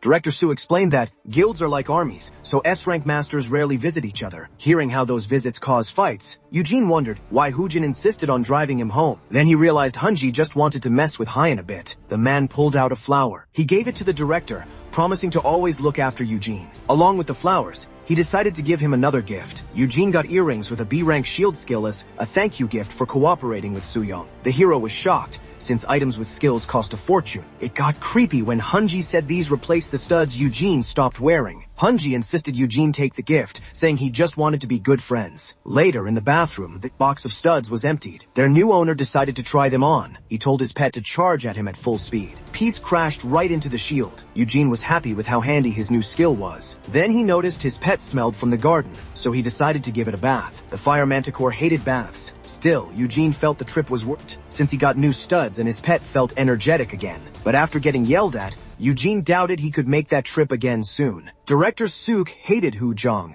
and said his boss would have destroyed the neighborhood, which the hero found crazy. But the man was serious and terrified of the two S-ranks meeting. The older, Brother was shocked to hear that Huj once broke the law visiting another guild. He thought about how annoying his brother was, and how he had to manage 50 more crazy S ranks. Eugene hated the system for forcing this task on him. The pet tried to run away, but its bath wasn't finished yet. When he caught it, the hero was surprised to find he was holding a plush toy. He first thought Peace had learned a cloning skill, but it was just a gift from the spirit who came back to him. It was actually popular Fire Manticore merch brought from Japan. Even though it didn't look like Peace, the $75 toy was still cute. The show featuring Eugene and Peace was trending. But he didn't know, since he was avoiding the internet. The spirit told its master that it had finished its job. As Eugene focused on Peace, he praised the spirit for his work. He found it interesting that there was no mention of the dungeon's interior. Turns out the Doka baby can't enter dungeons. He said every time he tries to enter, he just gets pushed back. Eugene realized that since the spirit could teleport like a dungeon, it couldn't enter another one. That's when he realized the spirit itself was treated as a dungeon. To test this theory quickly, he rushed over and hugged the Doka baby. Eugene asked him not to push his affection away. He told him to stop being stingy and just teleport while he held on. In the end, he finally agreed to do it, and just like that, they teleported. Eugene instantly found himself high above the buildings. There was no mistake. The spirit's teleportation felt exactly like crossing a dungeon gate. Eugene created a platform in midair and started dashing through the city by teleporting. Teleporting felt no different from entering a dungeon. That night, a driver minding his own business suddenly saw a ghost holding a skinny guy appear out of nowhere, prompting an apology. Eugene wanted to recreate what happened the last time he entered a dungeon. His theory was right. The status window immediately began to change. The only time he ever got system messages was inside a dungeon. In other words, continuous teleportation might let him talk to it. Right then, the spirit couldn't hold back any longer. Giving in to its urges, it grabbed the young man and suplexed him into the concrete. In Korean myths, dokkaebas are known for their love of wrestling. The spirit wasn't worried about hurting his boss, who survived thanks to his shield skill. Even so, Eugene hoped he had received a system message. After getting suplexed, he opened his status window and saw a strange notification with miscolored letters. It was an encrypted message. He realized the system wasn't allowed to talk to him directly and could only send messages inside dungeons. He realized the system could only find him inside a dungeon. Even the system had limits. The spirit offered to get some potions and got a pat on the Eugene thanked him for helping prove his theory. He decided to visit a dungeon and dismissed the spirit. He tried to sneak the keywords into his praise for the trickster spirit. The spirit was confused because his boss reminded him of an old lady from his past. He offered to teleport him back home, while Eugene wondered if the keywords would even work. The next day, Eugene won a bid on an F-rank dungeon right near the guild. He put on a disguise so no one would recognize him. He had to move fast before his stealth skill wore off. He desperately needed answers from the system inside the dungeon. Shortly after, his secret operation finally began. Eugene tried to notice, but his movements were completely flashy and unnecessary. The first step of his plan was underway. Using the power of his titles, he activated the gecko on the wall skill. Though invisible, he gave himself away by pressing the elevator button. But the doors finally opened. The hero slipped into the elevator as the receptionist walked out. Everything went perfectly. His stealth was 4 times better than Sally's, so high-rank hunters couldn't spot him. Invisibility was rare and only monsters in Union had it. No one would ever guess an invisible person was in the building. It was time for step 2 of the plan. As a worker went for his checkup, Yunjin dashed through the door. He timed it perfectly so nobody would blame him for the alarm. He ran outside, leaving the poor worker to face the mess. Yunjin knew he was causing trouble, so he promised to behave once his lizard skills ran out. Later, outside the barrier-protected dungeon, Yunjin realized getting here might be harder than clearing the dungeon itself. Luckily, security around the low-ranked dungeon wasn't tight. His goal was to talk to the system inside the dungeon, and then go home. Yunjin did one final check to make sure he had everything. He made sure to bring a gate stone. It was the same one his brother gave him during the boss fight in the last dungeon. He wanted to live peacefully for his brother's sake after finishing this, but he wasn't sure if he could. With that, he finally entered the low-ranked dungeon. Yunjin quickly moved through the jungle-like forest. To him, it felt more like a real jungle than a forest. As he searched for the meeting spot and complained about the lack of coordinates, local monsters spotted him. Suddenly, yellow monkeys ambushed him, but things didn't go their way. Yunjin was more worried about the system taking too long than dealing with the monkeys. Against his powerful lizard skills, the monkeys dropped like flies. As he moved deeper into the dungeon, he tried contacting the system. He used a lizard skill to unleash acid rain on the low-rank monsters. Soon he climbed a pile of bodies, demanded answers. Eugene figured he would quickly clear the dungeon while gathering cheap mana stones. a status window suddenly popped up, surprising him. The system contacted him using symbols. The hero realized the system was telling him not to blame himself. As he wondered about it, another notification appeared. It was the status screen for the wish stone, but Eugene couldn't understand how this item was related. Then something strange happened. The warning saying stone couldn't be trusted was deleted. Before he knew it, it was replaced with an apology. Eugene was confused at first, but then it finally clicked. The wish stone actually had the power to bring back the dead. Eugene shouted that he always suspected this, since turning back time was much harder than bringing back the dead. Because of that, he demanded to know why they lied. The system refused to answer, so Eugene tried a different threat. He pulled out Gatestone and said he could easily escape even if a strong monster arrived. After a brief silence, the system finally responded. But he didn't expect his status screen to be flooded with messages. The system said it understood his pain and wanted to give him a proper explanation. It claimed that careful preparation was necessary. The system wanted him to return in 7 days so it could finish preparing. This was bad because once Sally's power faded, Eugene would just be a normal low-rank hunter. Since the system seemed worried, another hidden enemy was likely at work. Probably the same one, behind the boss in the last dungeon.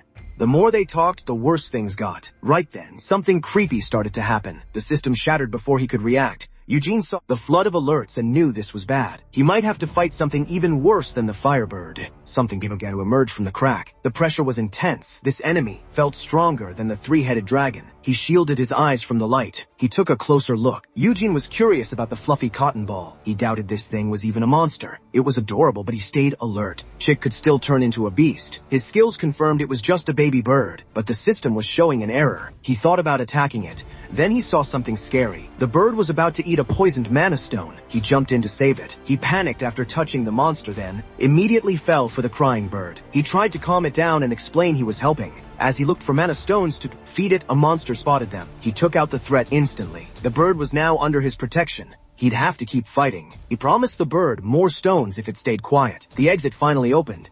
Eugene killed the boss by accident. The bird had eaten every mana stone they found. Now it was eyeing the boss's giant mana stone. He told it to wait. Then the system announced his solo clear of the F-rank dungeon. He earned the title Miracle Rookie. He didn't know solo achievements even existed. Then he found something even better. Clearing the dungeon gave him an S-rank title that doubles loot. It was a great title. Even if the current loot was cheap, the bird ate the giant stone while he was distracted. He wondered if clearing a D rank would be better. He needed to clear more dungeons before his power faded. The bird swallowed the stone like a black hole. Eugene finally went home to rest. Peace greeted the new guest. Home was suddenly more stressful than a dungeon. His kitten was going wild. He should have known the cat would see the bird as a snack. He couldn't just leave the chick in the dungeon. He hoped he could teach Peace to be gentle. He worried about leaving them alone. But then, someone approached him. His S-rank detector went off. It was his brother. Eugene noticed the cute bird right away. He was shocked to learn the bird was actually a dungeon monster. Eugene asked a million questions. Eugene claimed he found the bird alone and decided to keep it. Eugene tried to speak, but Eugene needed help with his fire cub. The bird met its rival. Eugene said to treat the bird like family. While his brother handled the pets, Eugene decided to get straight to the point. He wanted to talk about the kidnapping, even though it was a touchy subject. Since it was urgent, he grabbed the cat by the neck and tossed it aside. He thought they could finally talk, but his brother got angry. Eugene started yelling at the guild leader. The hunter got a lecture for throwing the cat. He didn't see the problem.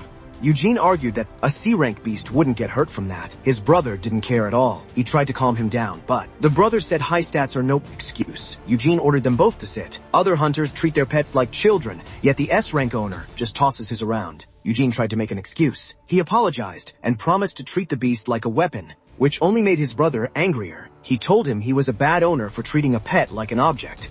He needed to be more friend-friendly. When he said he'd done nothing for the cat, Eugene argued he was paying for everything. Eugene yelled that money didn't matter. He needed to show personal care. He apologized again, but his brother wasn't convinced. He had always been clueless about people since he was a kid. He told his brother to use hugs instead of words. His brother got excited, but he clarified he meant hugging the cat. Both the owner and the pet hated the idea. Once the brother was satisfied, they quickly moved away from each other. The bird turned back toward its real owner. The little creature looked worried that it had upset its master by bullying the other bird. Eugene held up the bird and asked the cat if it was going to behave now. At first, it looked like the cat wanted to eat the bird, but it seemed the cat had finally learned its lesson. While he played with the beasts, his brother tried to talk him into getting a checkup. He suddenly asked if his brother was free next week. Eugene planned raid for the three of them. He agreed so he could check his brother's skills. As his brother left, The guild leader suspected he was hiding something. Later, he cleared 2 easy dungeons alone. One felt like a walk in the park, the other like a fishing trip. The system talked to him during every raid, rewarding him with items and potions. He got a new S-rank title that doubled his attack power. He felt scammed since he had no attack skills. The system must have heard him, because the next title was much better. The new perk let him hide his presence and share titles with lower-ranked hunters. He tried to plan how to use his powers, but every idea was dangerous. He saw birds stealing food and blamed a system bug. Even a professional tamer couldn't identify the bird. Its true nature remained a mystery for now. Suddenly, the bird noticed something strange. The other pet tried to climb on it. Once the bird sat on its head, their owner rushed to take a photo. The bird tried to pose but fell on its startled face. A social media account and used that photo as his profile picture. Right after making his account, his cute pets got him tons of followers. Just then, the ghost appeared. He praised his master's fame, said the pets were viral online, and ran to greet the greedy bird. Eugene even fed it a pricey A-rank mana stone. Eugene yelled at him for spoiling the bird. Since the ghost mistook his master for the watermill lady, he was now in his care. Everything went exactly according to plan. Construction finally started on Eugene Han's breeding facility. The news said the workers were all awakeners with a huge budget taking 2 weeks to finish. Realized the guilds didn't cheap out and knew he'd be super busy soon. First, he had to convince the blacksmith and Dr. White to join. He'd also get a contract to tame baby monsters. Right then, he realized he completely forgot his plan to retire rich and young. Still, he focused on the future and contacted the dungeon system again. Even so, he felt like something was missing. The system lied about the wish stone's power and knew everything he did in the original timeline. Strangely, it told him not to blame himself. That meant something went wrong. Direct contact proved there was a serious problem, likely from time travel. In the end, he shook it off since worrying wouldn't fix anything. He decided to save his questions for next time. But he should have prepared better. Chaos broke out as black flames swallowed everything. Facing his younger brother's blade, he realized something. If he had been honest from the start, he could have avoided this mess. Back in the present, a feast was being prepared. He should have seen the disaster coming. He apologized to the blacksmith for only making eggs, but the blacksmith said he liked cooking. The 4 sat down for dinner in a tense mood. Eugene invited his chicks to bond with them. With the first bite, Urim praised the blacksmith's cooking. Eugene told Yuhan to try Mongwu's food, but he chose to only eat the eggs his brother made. It was ironic.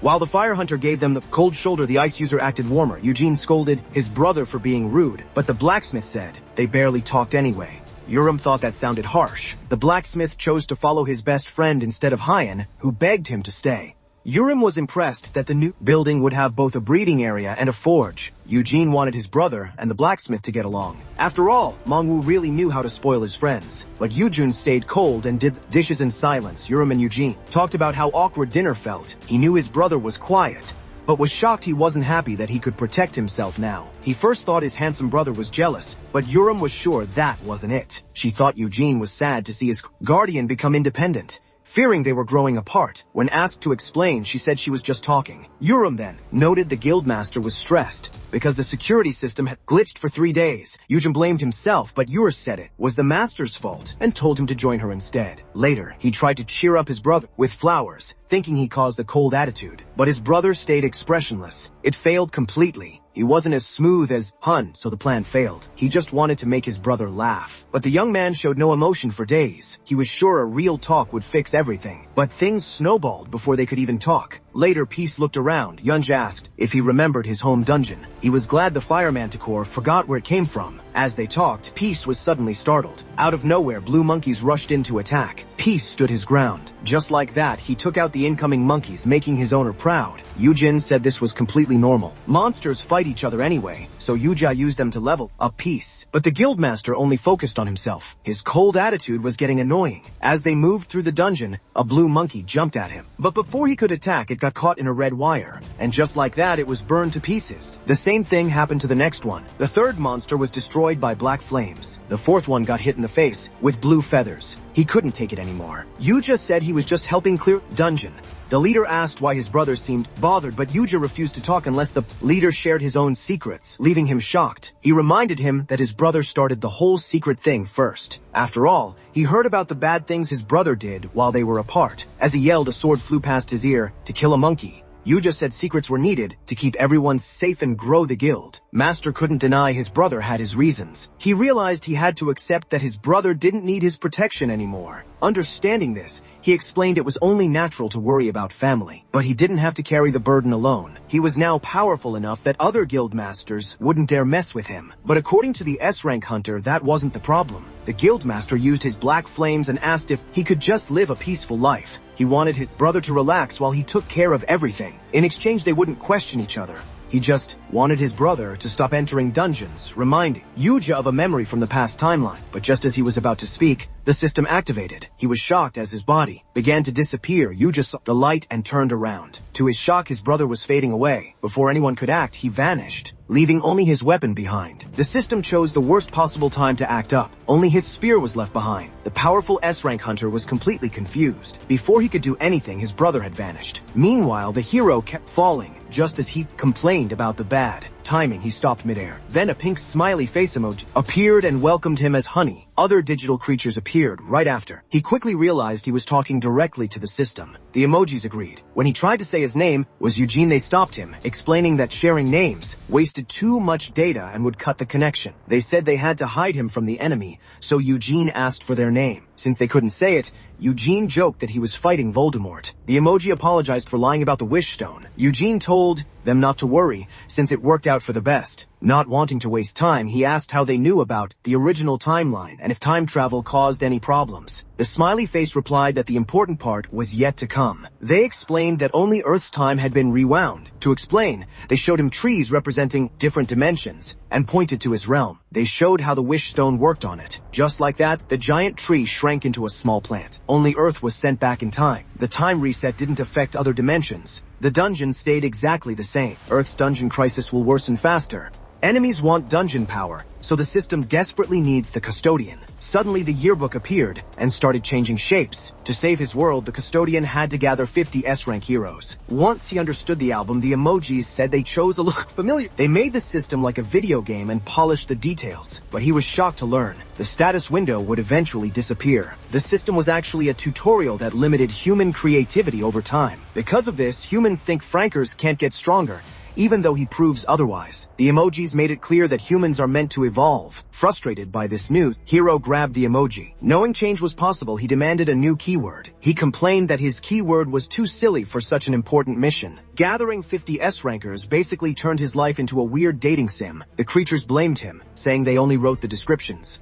Eugene blamed them for the confusing system, pointing out they gave his hobo friend a rare inventory and a clear manual. It turned out the golden smithy skill held a save file from the old world. Eugene already knew about dimensions beyond Earth. The golden smithy was a workshop from another dimension sent to Earth. Moving something that huge is rare. Still, its old owner paid a high price to send it over just to help future generations. They explained they used data from known creatures to guess new ones accurately. However, they had never seen a skill like his perfect custodian ability. Since it was their first time seeing it, they had to guess a lot to write its description. The regular custodian skill is rare, since you must protect a natural S-ranker to get it. The hero knew elite hunters could become A-rank or S-rank, and might end up weaker if things went wrong. But some people can only awaken as Anks. These rare anomalies stand out immediately. Because of that, they couldn't blend into society, which feared and worshipped them like gods. They noted this is why the custodian title is so rare. Eugene thought about how he never failed his brother. No custodian lives long, as they become a weakness to overprotective S-ranks. To keep him safe, the system gave him 5 years to gather the 50 S-ranks. Just then, the giant face started to glitch. The call hit its data limit, so the system sent the hero back after a 30-minute talk. But Eugene still had so many questions. When asked if he could tell his brother about the mission, the emojis told him to keep secrets. When asked about dungeons, they said the rules hadn't changed, and they would handle any early spawns. As the hero kept asking questions, the creatures said everything would be revealed soon and sent him back. At that moment, the hero finally woke up. He stood up to look for his brother, but immediately noticed the strange surroundings. Eugene was confused. He was supposed to be in a forest dungeon, not this hellhole. He figured he had been sent to the wrong dungeon. Then he noticed something heading his way. When a giant red cat attacked him, he knew for sure this wasn't the same dungeon. Just like that, he dodged the claws. Eugene panicked and checked the enemy's stats. But when he used his skill, he was shocked the monster was his pet Peace. Before he knew it, a big guy grabbed him and carried him like a sack of potatoes. It was his brother. We're out of the dungeon. Now Eugene asked for answers, then noticed the strange corpses. Eugene used Flame Saint to burn the whole place down. He tried to calm his brother down and asked to be let go, but his brother claimed he wasn't angry. Eugene looked to Peace for help, but got ignored. When he tried to apologize, Eugene was confused and just wanted to explain, but his brother wouldn't listen.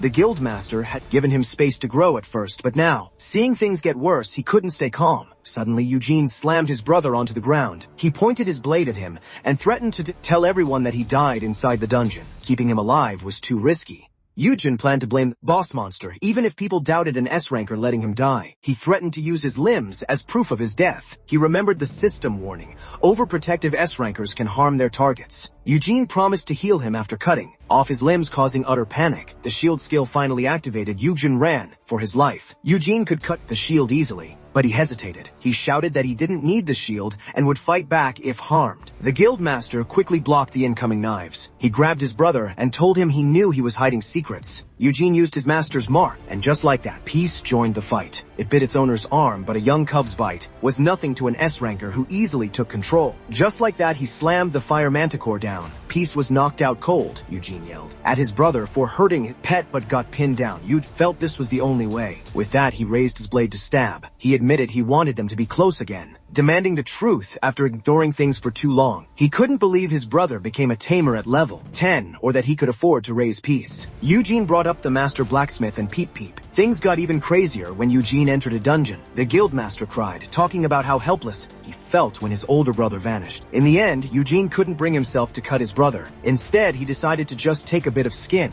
As he aimed his knife, he promised to heal him right after. Fearing for his life, he called out for the system to appear. Suddenly, a completely new system window popped up. Eugene was stunned. He had never seen this before. He quickly backed away from his crazy brother and promised to explain. He explained that he raised the manticore because it could become S-rank. Also admitted to secretly clearing dungeons, which is where he found Cotton Ball. He revealed he was helping the system's creator.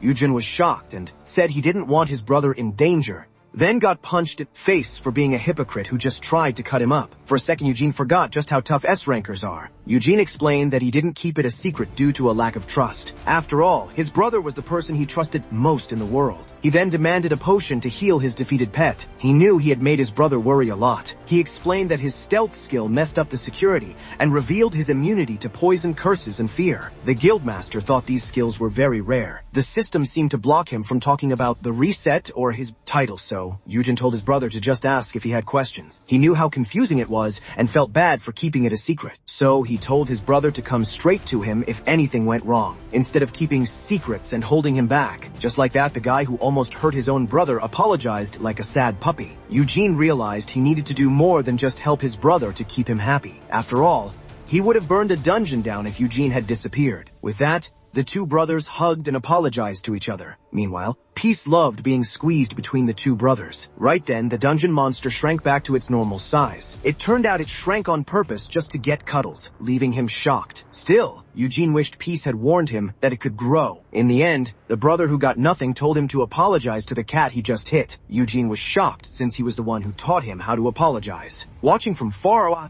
the system creators were glad the worst was avoided. The lamb worried it was a bad idea to tell Yu-Hyun their secret. The siren said he was Honey's best ally, who died for him. But the other said the blacksmith had more potential. Since Munu wasn't at full power yet, they planned to send him off Earth if it was destroyed. The lamb said they should try to save the main character too. But the siren knew a custodian wouldn't leave anyone behind, meaning they'd have to kidnap him. The lamb felt it was wrong. In the end, they agreed small sacrifices were needed for victory. A strange bottle was then summoned. The siren told the lamb this was a great start for a new member, and they should decorate Eugene's room while waiting. While waiting for the big day, the Exiled children made a toast. The next few days were peaceful, and the brothers made up. Eugene was relieved to see his path growing normally. Later, Eugene gave the stolen data to Dr. Byte. When he asked if she needed more, she said it was way past her expectations. It was the first time someone had gathered so much important data so fast for her. She said her uncle wanted to build her a research center for the guild. Since data was rare, Eugene offered her an independent lab in a new building and said they'd make the research public. He also promised her a great staff, saying research would be easier once they went global. Someone asked why he was investing so much in her. The liar claimed it was for his retirement plan and to save the world. Dr. White asked to invite her friends, since the 5 of them had studied Dungeons and Awakeners together for 2 years. As she rambled about how they would fly to Korea after one phone call, Yu just stood there. He recognized them as the dungeon engineers who would uncover the rules of the dungeons in a few years. So he told the researcher that her friends were more than welcome. The deal was done.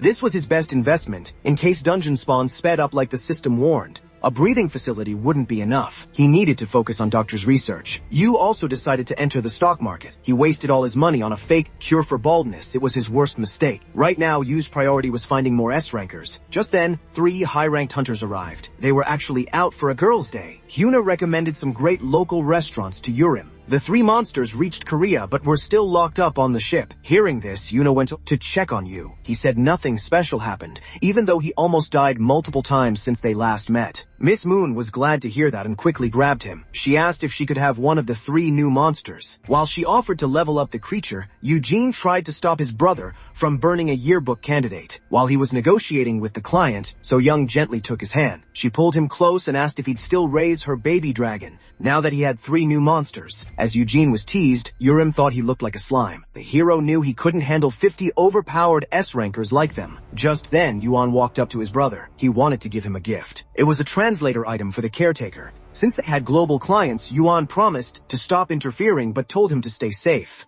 To him, his brother was everything. The older brother found it cute, but the women were disgusted. Happy to be on good terms with his brother, the motivated hero got ready as the cages were unloaded. Meanwhile, Yuan resolved not to let the world fall apart. Right then, the container was open. The hero saw this as his chance to get an even better happy ending with his brother. But he knew it was easier said than done. The worker handed the master's mark to the new caretaker. He warned the hero that the new monsters would cause a lot of trouble. They already caused plenty of trouble on the way to Korea. Suddenly, a monster escaped its cage. A powerful gust of wind blew out of the container. And just like that, the mythical beast appeared. It was a griffin.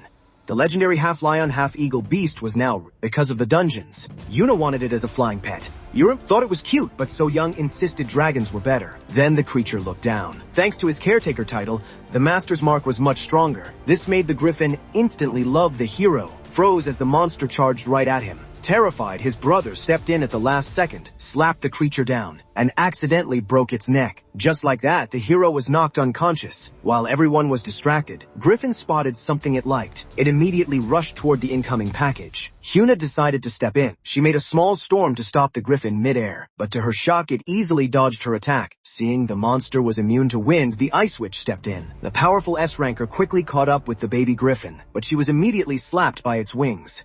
Having never even chased a pigeon before, she struggled to catch the giant flapping creature. Freezing it was the easiest choice, but they couldn't risk killing it. So Young decided to trap it using dungeon materials. Then she launched her attack. After exhausting everyone, the baby griffin was happy inside its cocoon. Finally, the rampage stopped. It would have been much easier to just kill it. So Young realized that if her future dragon acted like this, it would be hard to tame. Humans and monsters were enemies, so making them pets seemed impossible. Since it almost attacked his brother, the guildmaster offered to kill it, but Eugene woke up and stopped him. He explained that even if it didn't mean to, the griffin could still hurt someone. An S-rank creature with unlockable skills shouldn't be around weak, low-rank awakeners. So the tamer told the girl to release it and asked his brother not to step in. He wanted to teach it how to behave. Eugene was perfect for this, because he was the weakest person there. With that, the custodian stood up and called the griffin over. The baby monster rushed to hug its caretaker, affectionately digging its claws deep into his flesh. Eugene tried to hide the pain, but he bled and screamed, which scared the beast. He did this on purpose to show how weak he was. He then healed himself and gave it another chance. And just like that, the bloody training began. The hero passionately showed his weakness. His brother was moved, but the girl thought it looked stupid. Eventually, the griffin landed gently on its new owner's hand. He praised it for being smart, quickly learning to control its strength. Eugene asked Urim to hold the griffin and cover its eyes. She worried they might lose control again, but the hero said covering its eyes would work. After all, it only acted up because of what was in the other cage. Inside were 2 baby shadow unicorns. They were the other monsters on the ship. Since griffins eat this meat, it made sense why the predator acted that way. Eating enough of it would let the baby griffin unlock a new skill. Huna offered to trade her guild's monster horses for griffin food in exchange for a ride. At that moment, Huna was impressed by him. Then the man approached the scared creatures. Thanks to his title, they liked him instantly. Huna was impressed. Since Eugene had unique, she wanted to see him grow as his own person, not just the rival master's brother. Before sending the unicorns to training, Eugene decided to name them. But since he named them Black and White, it was clear he was terrible at naming things. Meanwhile, a brutal slaughter had taken place in a ruined area. The tracker wanted answers. Since she was new, she wanted to know how someone broke the high-rank curse on her contract. But the person being choked didn't know. Since his guildmaster died, he didn't know who broke the contract. The woman tightened her grip. Finding him useless, she decided to rip his head off. Just like that, blood stained the ground. Her buyer was dead, and the rest of his guild was completely useless. The fierce lady decided to question the prisoner. The monsters soon settled into their new home. After much complaining, Eugene let the teenager name the unicorns Salt and Pepper. The griffin was named Blue and caused plenty of trouble. The playful creature turned the tables just by flapping its wings. As it kept causing chaos, its owner cleaned up Peace, gave it a sharp look. Just like that, Blue started cleaning up after itself, while Peace helped keep things under control. As soon as the manticore met the griffin, he showed him who was boss. Finally, all three pets fell asleep. The relieved hero knew raising baby monsters was tough. Since just a few drained his energy, he wondered if he could really collect 50. He counted his monsters. The 5 babies inside Gate, Venom, his dragon, Dio Volthasis, and the new one from the system. Right then, the hero realized he had never owned such a beast. One of his Dragon Slayer titles activated, doubling his stats against the dragon. At first, he assumed a dungeon break happened nearby, which was strange since his phone didn't ring. Suddenly, something popped out of the wall. Eugene was horrified when a lady with scary eyes snatched his phone. While he was shocked, the lady looked amazed. She started speaking French, saying it was interesting that he spotted her. Then the French lady finally turned on her translator. The hero had many questions and wondered if this woman was actually the dragon. Quickly checked her stats and saw she was an S-ranker named Liette. She was a naturals ranker, just like his brother and the Cease guildmaster. Even in his past life, the hero had never heard of this hunter. She quickly noticed he was reading something. She fiercely pinned him to the bed. She followed his eye movements and realized he was reading a screen. She soon realized Eugene was reading a status window about her. Like Eugene's son, this lady who bypassed tight guild security noticed his appraisal skill. Eugene knew he would die if he didn't explain fast, so he told her it would have been better to call the office and ask for a meeting. The lady couldn't help but smile at her prey. She pointed out that would be hard, given the tight security of the 5 big guilds and the fact that everyone knows not to mess with his brother. It was basically impossible. The link to the next episode should be appearing on your screen. Just click on it and you can watch it.